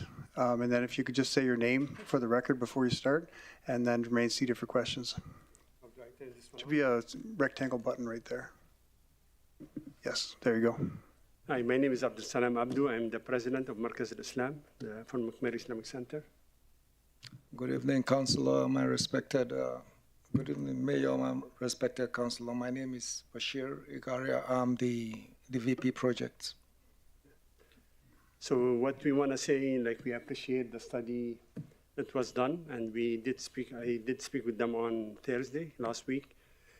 And our issue is not on the road, on Abrams Place or Abrams Road. Our problem is within our parking lot, because we only have one lane going out. It's making lots of congestion. They did the study take 26 minutes or 28 minutes. These are, I say, non-cold weather type timing. And you add about another 50% maybe in winter time. And Friday is a working day. You know, people take time off, they're quick, they want to come pray and go quickly back to work. That's creating lots of frustration within the parking lot, within our members. That's why we came here, because we were getting lots of complaints from the members, what kind of design it is, we should have done this. We said this will be a good solution maybe, and especially with the city want to do the skating rink, you know, that will make it easier even with the skating rink. As for the red light, making 2-lane turning right, you need a red light. I'm not buying that, honestly. I'm not an expert, I am an engineer, I can use common sense. I've seen places where you can make 2 lines making right turn without on a red light. So it will be the same as it is now. We can only make a right turn where there's no traffic coming from Abrams Road. So we believe twinning the exit road from our parking lot is going to help our community big time during the Friday. And we would appreciate if you guys can accommodate. You want to say anything else? The only, what I would just like to add, in addition to what the president said, is the fact that the decision to split the prayers is really not what the community wants. But because of the frustrations, sometimes traffic, especially coming out from the main parking lot, we have 6 lanes on the primary side of the parking lot, and we have like 4 lanes on the secondary side, which essentially blocks traffic coming in. So that has to be blocked off, and then we have the delays going out. So we decided to split the prayer time, so we can have 2 prayers to manage traffic. Even with that, in winter, we struggle to keep that traffic flowing. We have volunteers outside in the cold trying to control traffic. It's really difficult. So would really appreciate if the council can really look into this and help out the community. Thank you. So is that everything? Take questions? What we want to say. That's essentially Yeah, it. perfect. My question, so is the congestion at the Tickle Boulevard, Abrahams, or is the congestion coming out of the mosque? It's within our parking lot. Because within the parking lot? You have like, how many, 6 or 7 lanes coming out into one outbound traffic, yeah. Yeah, well, when you're on the... Yeah. Yeah, Councillor McGrath, or sorry, Councillor Dogar, Councillor McGrath is next, and you're next on the list. So it's in the parking lot where it's getting congested the most? Yeah, exactly. Okay. So we have to do some construction within our parking lot to make 2 lanes coming out from our parking lot. Okay. To make it easier. Thank you. And Councillor one other McGrath? thing, and this is just more like expression of thank you to the council, because initially the traffic going into the Thickwood Boulevard was just a single turn. So that was backing up, and I think something was done. They kind of twinned that and made the traffic, you can go straight and you can have 2 turns. That kind of helped. That helped big But time. Actually. it helped to make the flow of traffic in that area better. But the main concern, again, it's the traffic merging from the parking area. Right. Yeah. Okay, thank you. Councillor McGrath? Thank you, through the chair, and certainly, you know, remember that plane came with the gold wheels, right? You know, the king, he was going to give us a lot of cash. I just want to say, first of all, thanks for everything you do in the community. And I've seen you move from downtown to Holy Trinity to Keano, and now you got your own building. You can build whatever road you want, coming from the mosque or coming from the arena, but you're going to come out to that T in the road. And I know we need to get more like Europe. If there's 1,000 people coming to the building, and then maybe we could reduce that by somebody riding with the other guy. Because, and I know, I certainly understand people that leave work to go pray. I respect that, you know, been part of that. And my question to you would be, you know, on any particular Friday, if you want a blue collars version to talk to your congregation, I'd be more than happy to. Because even if you did, you had your design, you're still going to have one entrance coming out of your mosque. It's always going to be that way. And so we need to educate ourselves, because sometimes when Sally lives next to Harry, maybe we just take one vehicle. Because the road improvements that were done for Abraham's land was done, I would say, 10 years ago. And you know, we spent 7 years trying to raise $1,000. We did. But you guys raised $1 million in 24 hours. So my question is, I don't think what's being proposed is going to fix the issue, because the velocity coming out of your parking lot, the only way you're going to extract that would be another egress out of your lot. Not doubling your road coming out the gate. Because when you come in the gate, because, you know, as you know, I had to plant some trees. So I kind of got used to the site, right? And the way it was designed, right, it was one gate in, one gate out. So what's been proposed here this evening, it wouldn't fix your issue. What might fix your issue later on down the road, if you came out on the south side of your building, connected over to the old snow dump. You see what I'm saying? So maybe there's an artery there that you just need to open up, you know, put a stop sign there when you leave the snow dump. Bob's your sister. But all we do around here is just, you know, throw $1 million at it and we'll see if it flies. Yeah. But you can go right across from your mosque today with a 16H grader, give her a couple of rub downs, and come right out the old snow dump. You remember we had the security guards there for 10 years watching the snow? There's a road there. Mm-hmm. We just got to get back to the basics. And what's being proposed here today, as a minor, 16H grader off of Johnny Wilson, and half an hour's work, stop sign on the boulevard, have at her. Because the design pigeonhole you. Mm-hmm. You know what I mean? So I would do anything for you guys because you're good people. Mm-hmm. But to say we build you a road just to get you out into the bottleneck a little bit quicker, it wouldn't make any sense. You know what I mean? And them roads were upgraded. As you know, we had to pay the offsite levies. And I think the flow, for example, I think the flow was about 12,000 vehicles on a weekday. I call it the yellowhead. Oh, Councillor McGrath, do you have a question So for the? yes, sir. Yes, sir. So the question is, It's a good debate. would you points. like? We can hold that for later. Rather than wait for the next election, because you know I'll be all done.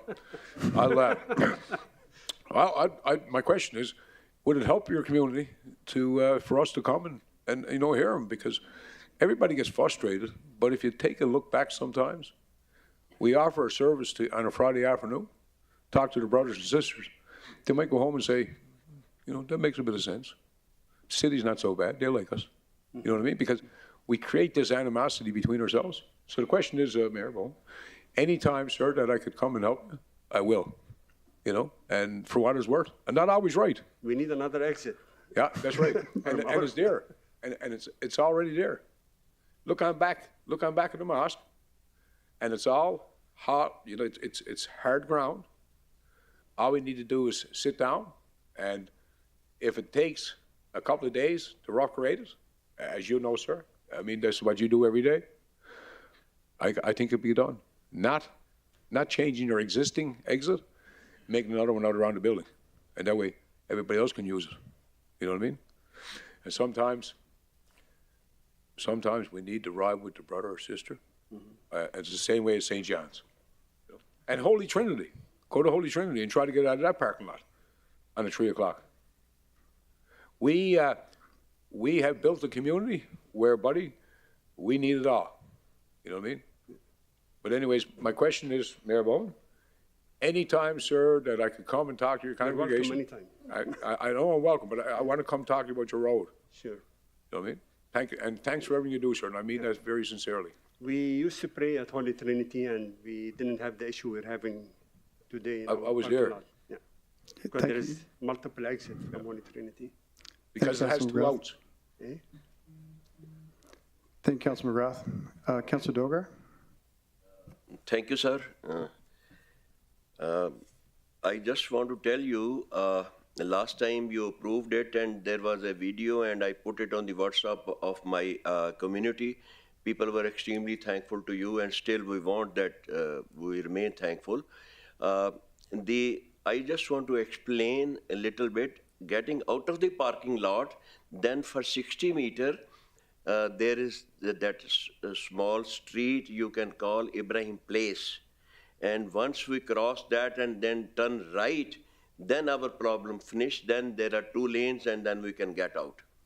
So let me tell you that it is the other side. There is a plot, big plot that is of municipality. Presently, it is used for recycling or waste management. Last year, it was used for lightning, Christmas lightning. So no, big gathering was there. And before that, for about 2-3 years, it was a trailer park. Those people who were displaced by fire and their residence was made trailer park.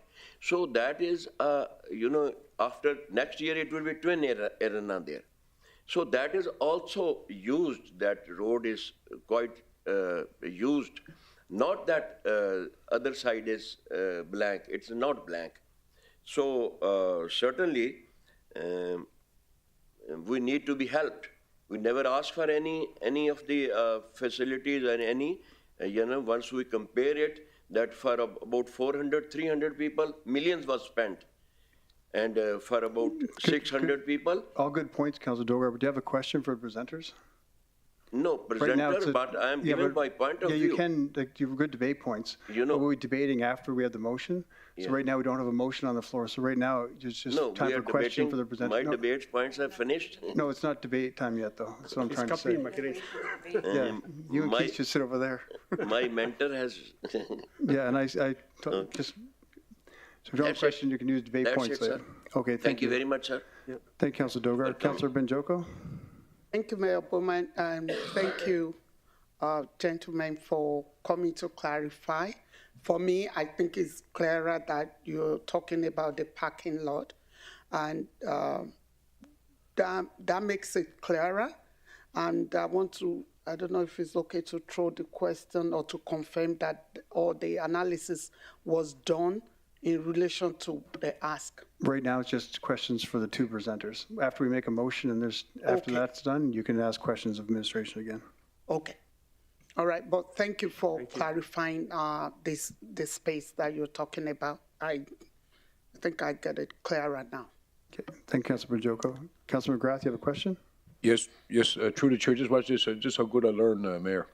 The question is, have you ever tried to shut down the in-road when you're going to go out?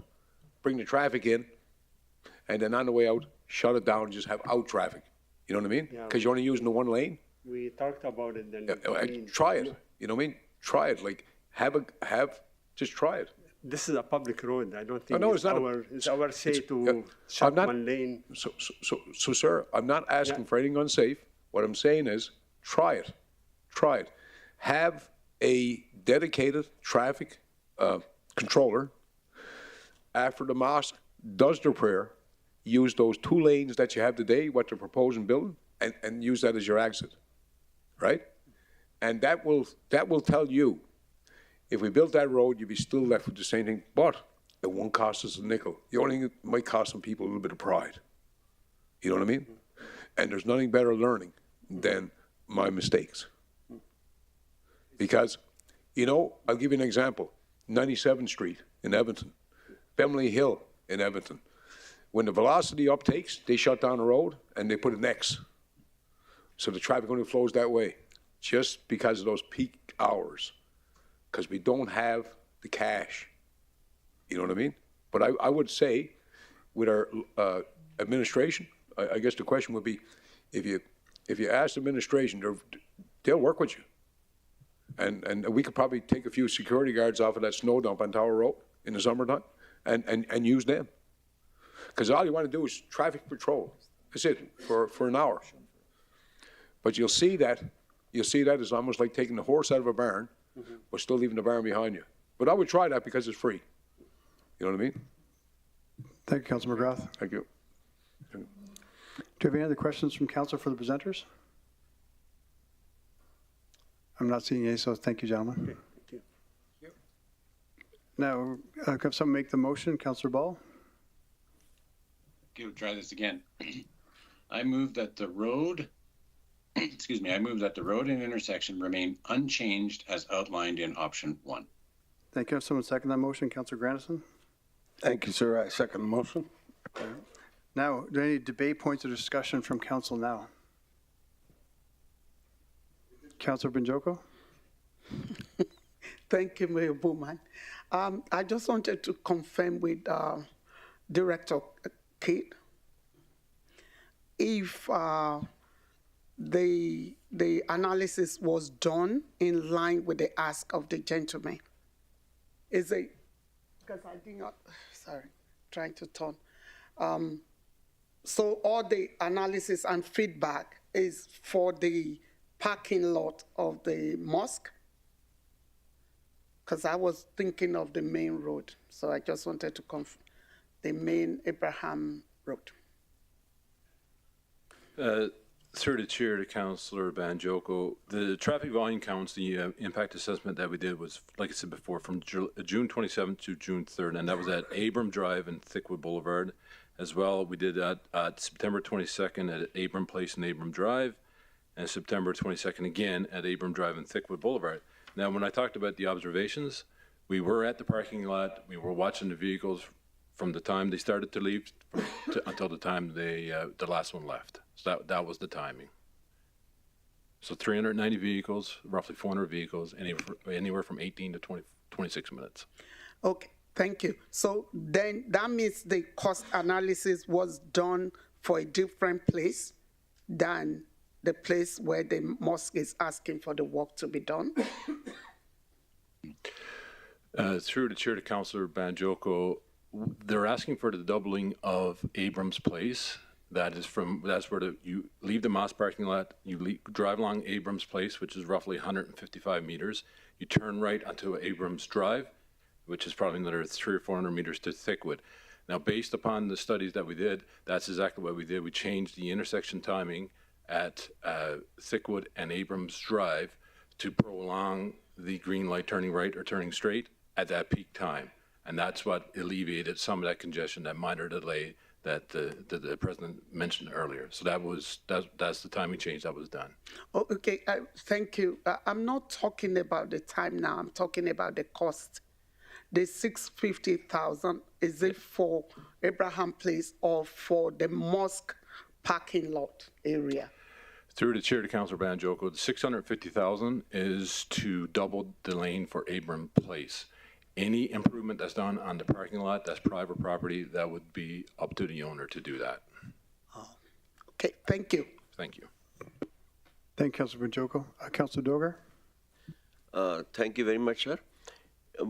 Everybody is concentrating on Friday. I said there are certain big parties also. There are recreational events also where others are also invited, not only our community.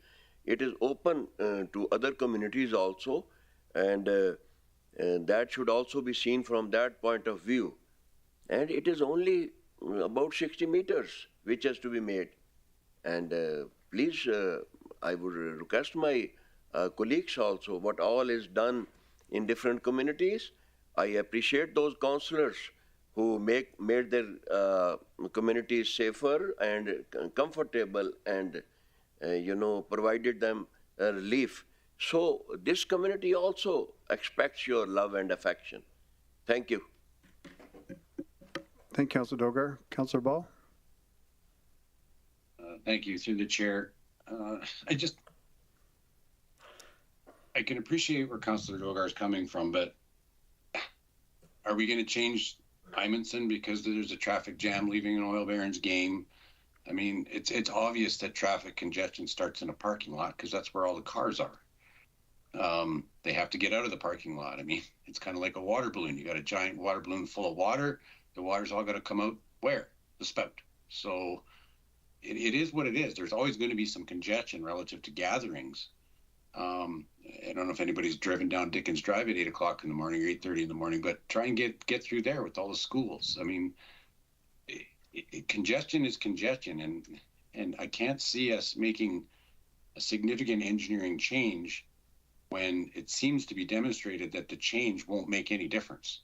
I think we need to look at potentially a different alternative, as Councillor McGrath suggests. Maybe a secondary means of egress would be a better solution than just changing an existing location. So I don't support changing the road intersection at this point in time.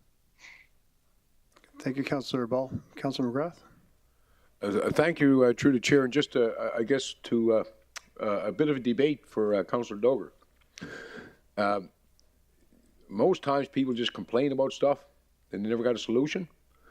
Well, I think I just said, I think Smith just said, there's 100 meters of road that's in and out. So after your service, it's not an in and out road, it's just an out road. And that will show all that another road won't cure the bottleneck. It might get you out of the parking lot a little bit quicker, but for as long as I lived there, you can't scoot out of Abraham's Way and scoot across the Dickensfield because you got traffic lights.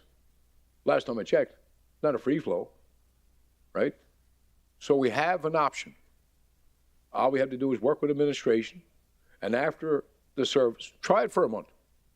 After the service, just shut down that in-road, because all the brothers and sisters, they're leaving anyways. And then that road is redundant until the next big gathering. So what you're proposing today is built. Use it and see how wrong I am. And I don't care if I'm wrong every day. But if we're going to sit in these seats and not offer a palliative solution, or just complain, we're in the wrong seat. So all you're asking for, sir, is a new road. We already have it. We just need to use it to get out. I think that's fair. And maybe you might think I'm a bit off the wall, but you know what? The road is there. Block it off. And I think, Mr. Mayor, I think that if we tried that, you'll find that we saved ourselves $1 million tonight, just by trying something new. Not because, you know, we got to be Johnny on the spot or everybody got to be right, but for God's sakes, you want a double road? We got one. Use it. You know what I mean?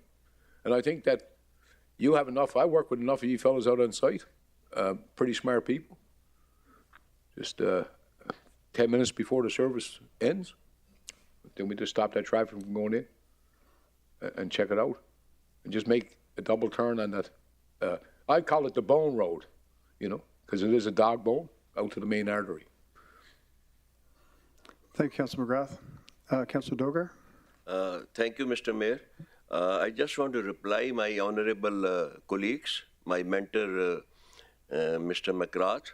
Your motion is also coming after this transport. We can discuss more on that. Don't you be worried, okay? We'll settle the scores also. And about Councillor Ball, I just want to say that the way he said it, in schools, if the space is available, make the people comfortable, make them easy. In schools, there are roads ahead. You can't do it. Here, the space is available. You know, it is only 60 meters that has to be, and already gravel is there, only paving is to be done. Not much of expenses, much of efforts. And please consider it. That is what I say. Thank you. Thank you, Councillor Dogar. Councillor Grandison. Thank you, Mr. Mayor. I just want to see if we can call for the vote, because all we're doing is saying the same things over and over again. We can, yes. So again, we'll call for a vote. In favor? Sorry, I'll reread the motion by Councillor Ball. The motion was, I move that the road and intersection remain unchanged as outlined in option 1. And Councillor Grandison seconded that motion. And we debated and discussed it. And we'll call for a vote in favor. And that's 1, 2. And opposed?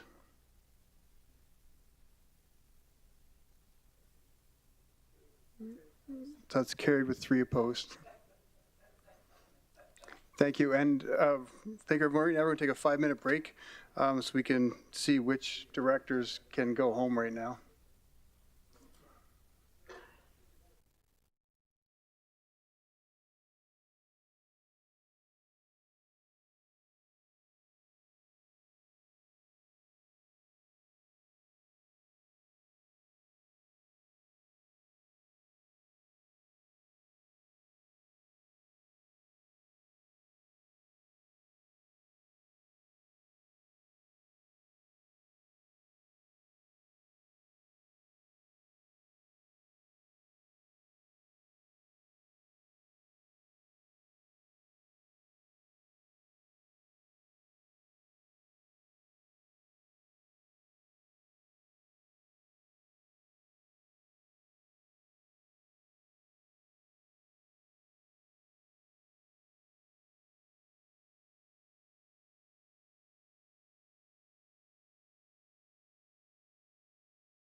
Thanks, everyone. Next up, we have bylaw number 23/012, public notice bylaw, which being presented for a second and third reading tonight. I'd like to invite Sonia Suter, Manager Legislative Services, to introduce the report.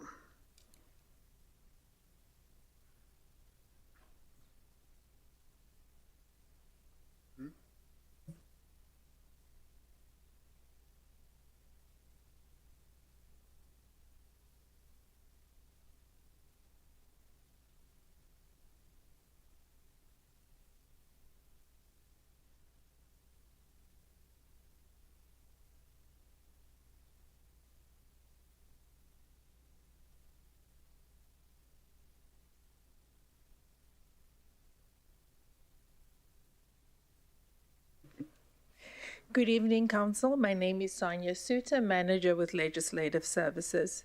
Before you today is second and third readings of Bylaw number 23/012, Public Notification Bylaw, that sets the mechanism for which municipal legislated public notices will be provided. On September 12, 2023, a public hearing was held, and following conclusion of the public hearing, in accordance with the requirements under the Municipal Government Act, the 60-day period for which anyone wishing to file a petition in respect of the proposed bylaw has concluded, as well as no petitions were received. As such, we are here before you today to present the bylaw for second and third readings after satisfying the legislated requirements. That concludes my report, and I'm happy to take any questions you may have. Thank you, Sonia. Do we have any questions for administration? Not seeing any. Do we have any delegates for this item? We have no delegates for this item. Can I have someone make the motion for the second reading? Councillor McGrath. Thank you, Mr. Mayor. I move that bylaw number 23/012 be in the public notice bylaw be read a second time. Can I have someone second the motion? Councillor Stroud. Thank you, Mayor Bowman. I second the motion. Thank you. Are there any debate or discussion points on that motion? Not seeing any. Call for a vote. All in favor? That's carried unanimously. Thank you. Can I have someone make the motion for the third reading? Councillor Grandison. I move that bylaw number 23/012 be read for a third and final time. Can I get a seconder? Councillor Weigel. I'll second the motion. Thank you. Are there any discussion or debate points on that motion? Not seeing any. Call for a vote. All in favor? That's carried unanimously. Thank you. Thank you.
While we're waiting, Council, does anyone mind if we go right to the final motion, Councillor Dogar's motion, while we wait for Councillor McGrath and Councillor Walkwood? Move forward. Okay, Councillor Dogar, if you could read your motion. Thank you, Mr. Mayor, for giving me the chance, opportunity. Advocacy letter Gaza humanitarian ceasefire. That the mayor, on behalf of council, send a letter to federal representatives using the federal government to do everything possible to bring about a humanitarian ceasefire in Gaza to secure the release of all hostages and get humanitarian aid to families in need. Thank you, sir. Thank you, Councillor Dogar. Do I have a seconder for that motion? Councillor Banjoko? Thank you, Mayor Bowman. I second the motion. Thank you, Councillor Banjoko. Councillor Dogar, would you like to speak to that motion? Yes. It is a dispute between two countries for the last 70 years. Without going into any debate, I just want to say why the neighboring countries, big powers, do not bring and try to bring a peace and ask for the ceasefire. Why I put up this motion, I saw a video that 10,000 in Gaza has been died. And about 4,000 were the children, minor children. And one of the child, he was, hospitals are without medicines, without supplies. And one of the child was operated, surgery, without anesthesia. Just see the word, we should be feeling this thing, this pain, and we should, I would requested Mayor, thank you very much, you accepted it, and please forward this proposition in the form of letter to MP or Ottawa directly. Thank you very much. And Mayor Saskatoon did it. Thank you.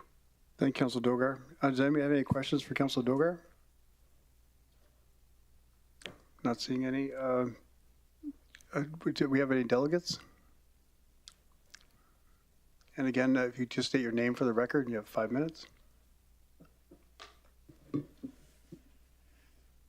Thank you, Mayor. My name is Abdul Salam Abdu. You want me to speak for the motion?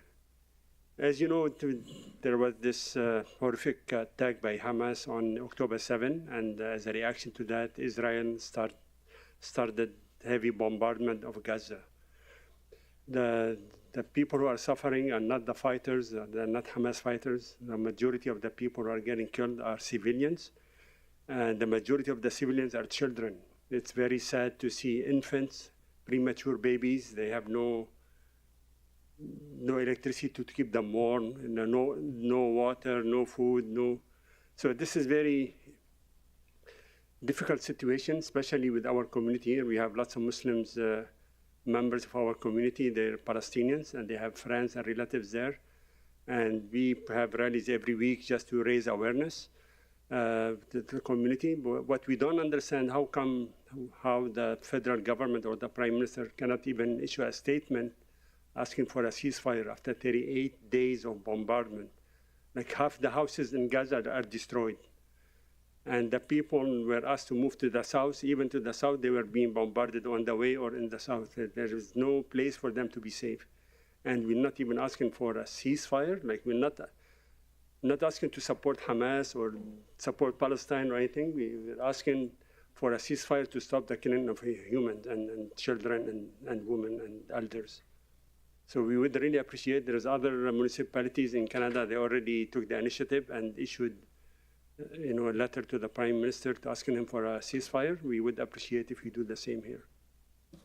Thank you. Really appreciate your input. I did meet with yourself and leaders of the mosque and issued a statement after meeting with you. So definitely, with the blessing of my colleagues, would definitely write a letter in support. I mean, I'm proud. One thing we're very proud of in this community is being so diverse, and in that diversity, there's things like this across the world have effects on the residents here, and we want to make sure as we sit in these seats, although our letter may not have any effect, but it does show our support for our residents. Correct. It means lots for our community members. Thank you. Sure. Do you have any other questions for the presenter? Councillor McGrath? I just again thank you, brother, and say hello to Mohammed and those guys. And I hope that we get together with not on this topic, but the letters. I think we stand united very often. And in the last 10 years, what the mosque has done for our community, inclusive, even Christmas time now, you guys are helping us. You know what I mean? So you're a great fabric of the community, At Holy Trinity, we have kids from 65 countries. 65 countries, and that'll tell you how diverse we are. So I appreciate what you do, and thanks to the Mayor for sending a letter of support. Thank you very much. Thank you, Councillor McGrath. Do we have any other questions from the presenter? Councillor Bajoko? Not a question, just a comment, just like Councillor McGrath did. Yeah. Okay. Yeah, I just want to comment that as a mother, it's been difficult to watch the news, and I'm supporting that motion because we need peace in our world, and the women, children, and the vulnerable people suffer more when when nations take on to arms, and it's difficult to watch those kids. And I pray peace for both countries and for our world, because it's not good for any of us. Thank you. Thank you. Thank you, Councillor Bajoko. Councillor Dogar? Thank you, sir, for giving me a chance. I just want to thank Councillor Funky. Her daughter is doing a lot for the community, issuing emails to MP, MLA, and trying to run around. Thank you very much. She joined us in the rally, actually. Thank you. There's no other questions. Thank you, sir. Thank you.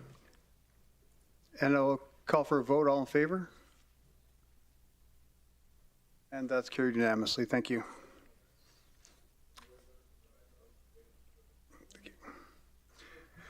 Moving on to item 6.1, Councillor motion. I'll ask Councillor McGrath to read out his motion.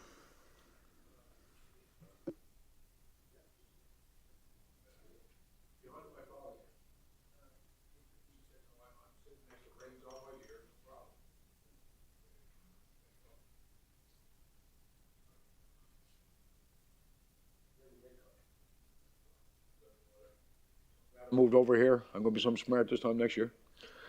Sitting next to Al. Sorry, Mayor. Sorry.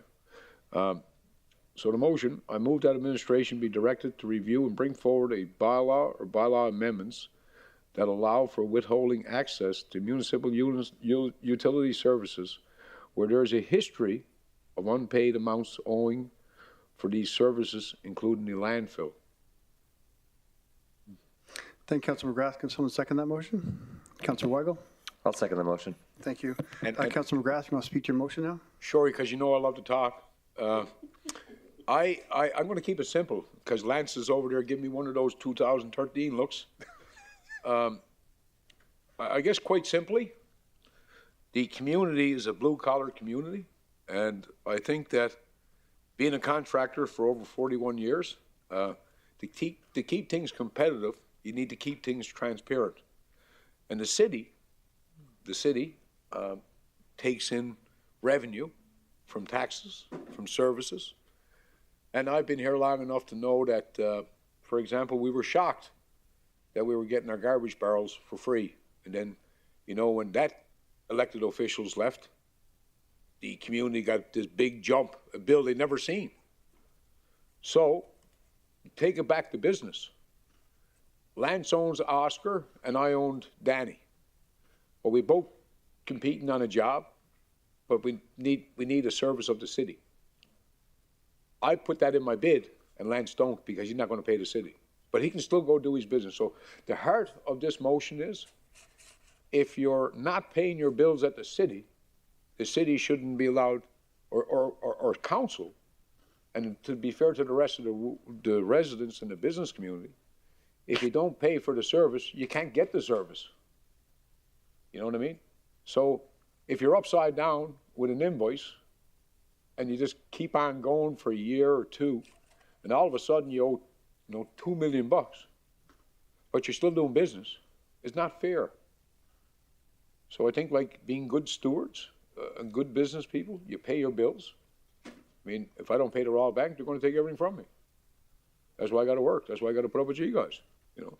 So, simply put, if you don't pay your bill, we need to make a bylaw that we help the finance department so they're not chasing around bills, and the business community have, a fair competition, let's say. And I guess I don't know how else. If you don't pay your bills, you can't get the service. I guess that's the bread and butter way to say it. I never went to Harvard, sorry, Guy, but if you don't pay your bills, you can't have the service. Because there has been examples in 10 years, there's companies that still utilize the city's service and haven't paid them in 2 years. And that's no good, because everybody then has to carry the dollar. So I guess, Mr. Mayor, I hope my colleagues can understand. I talk a little fast, don't always make a lot of sense. But I'm always here to serve, and I believe that if you owe the city $50 for your service and you don't pay that $50, you can't do that same business with the city until you pay your interest and come good on your invoice. I don't want to single nobody out, but I know that there's a few here locally that not paying their bills, but they still got right to our service, and that don't look very good to the people that pay their bills. And I hope that's easy for you guys, because I don't want to be here all night. Yeah. Thank you, Councilor McGrath. Do we have any delegates for this item? There's no delegates for this item. Does council have any questions? Debate points? Call for a vote. All in favor? And that's carried unanimous. Thank you. That's it for tonight, everyone. I think we skipped through here. Thanks for joining. Marcy Cho, Kim Muscumpton, thank you. Bunnawi, this meeting's adjourned. Thank you. That's pretty good.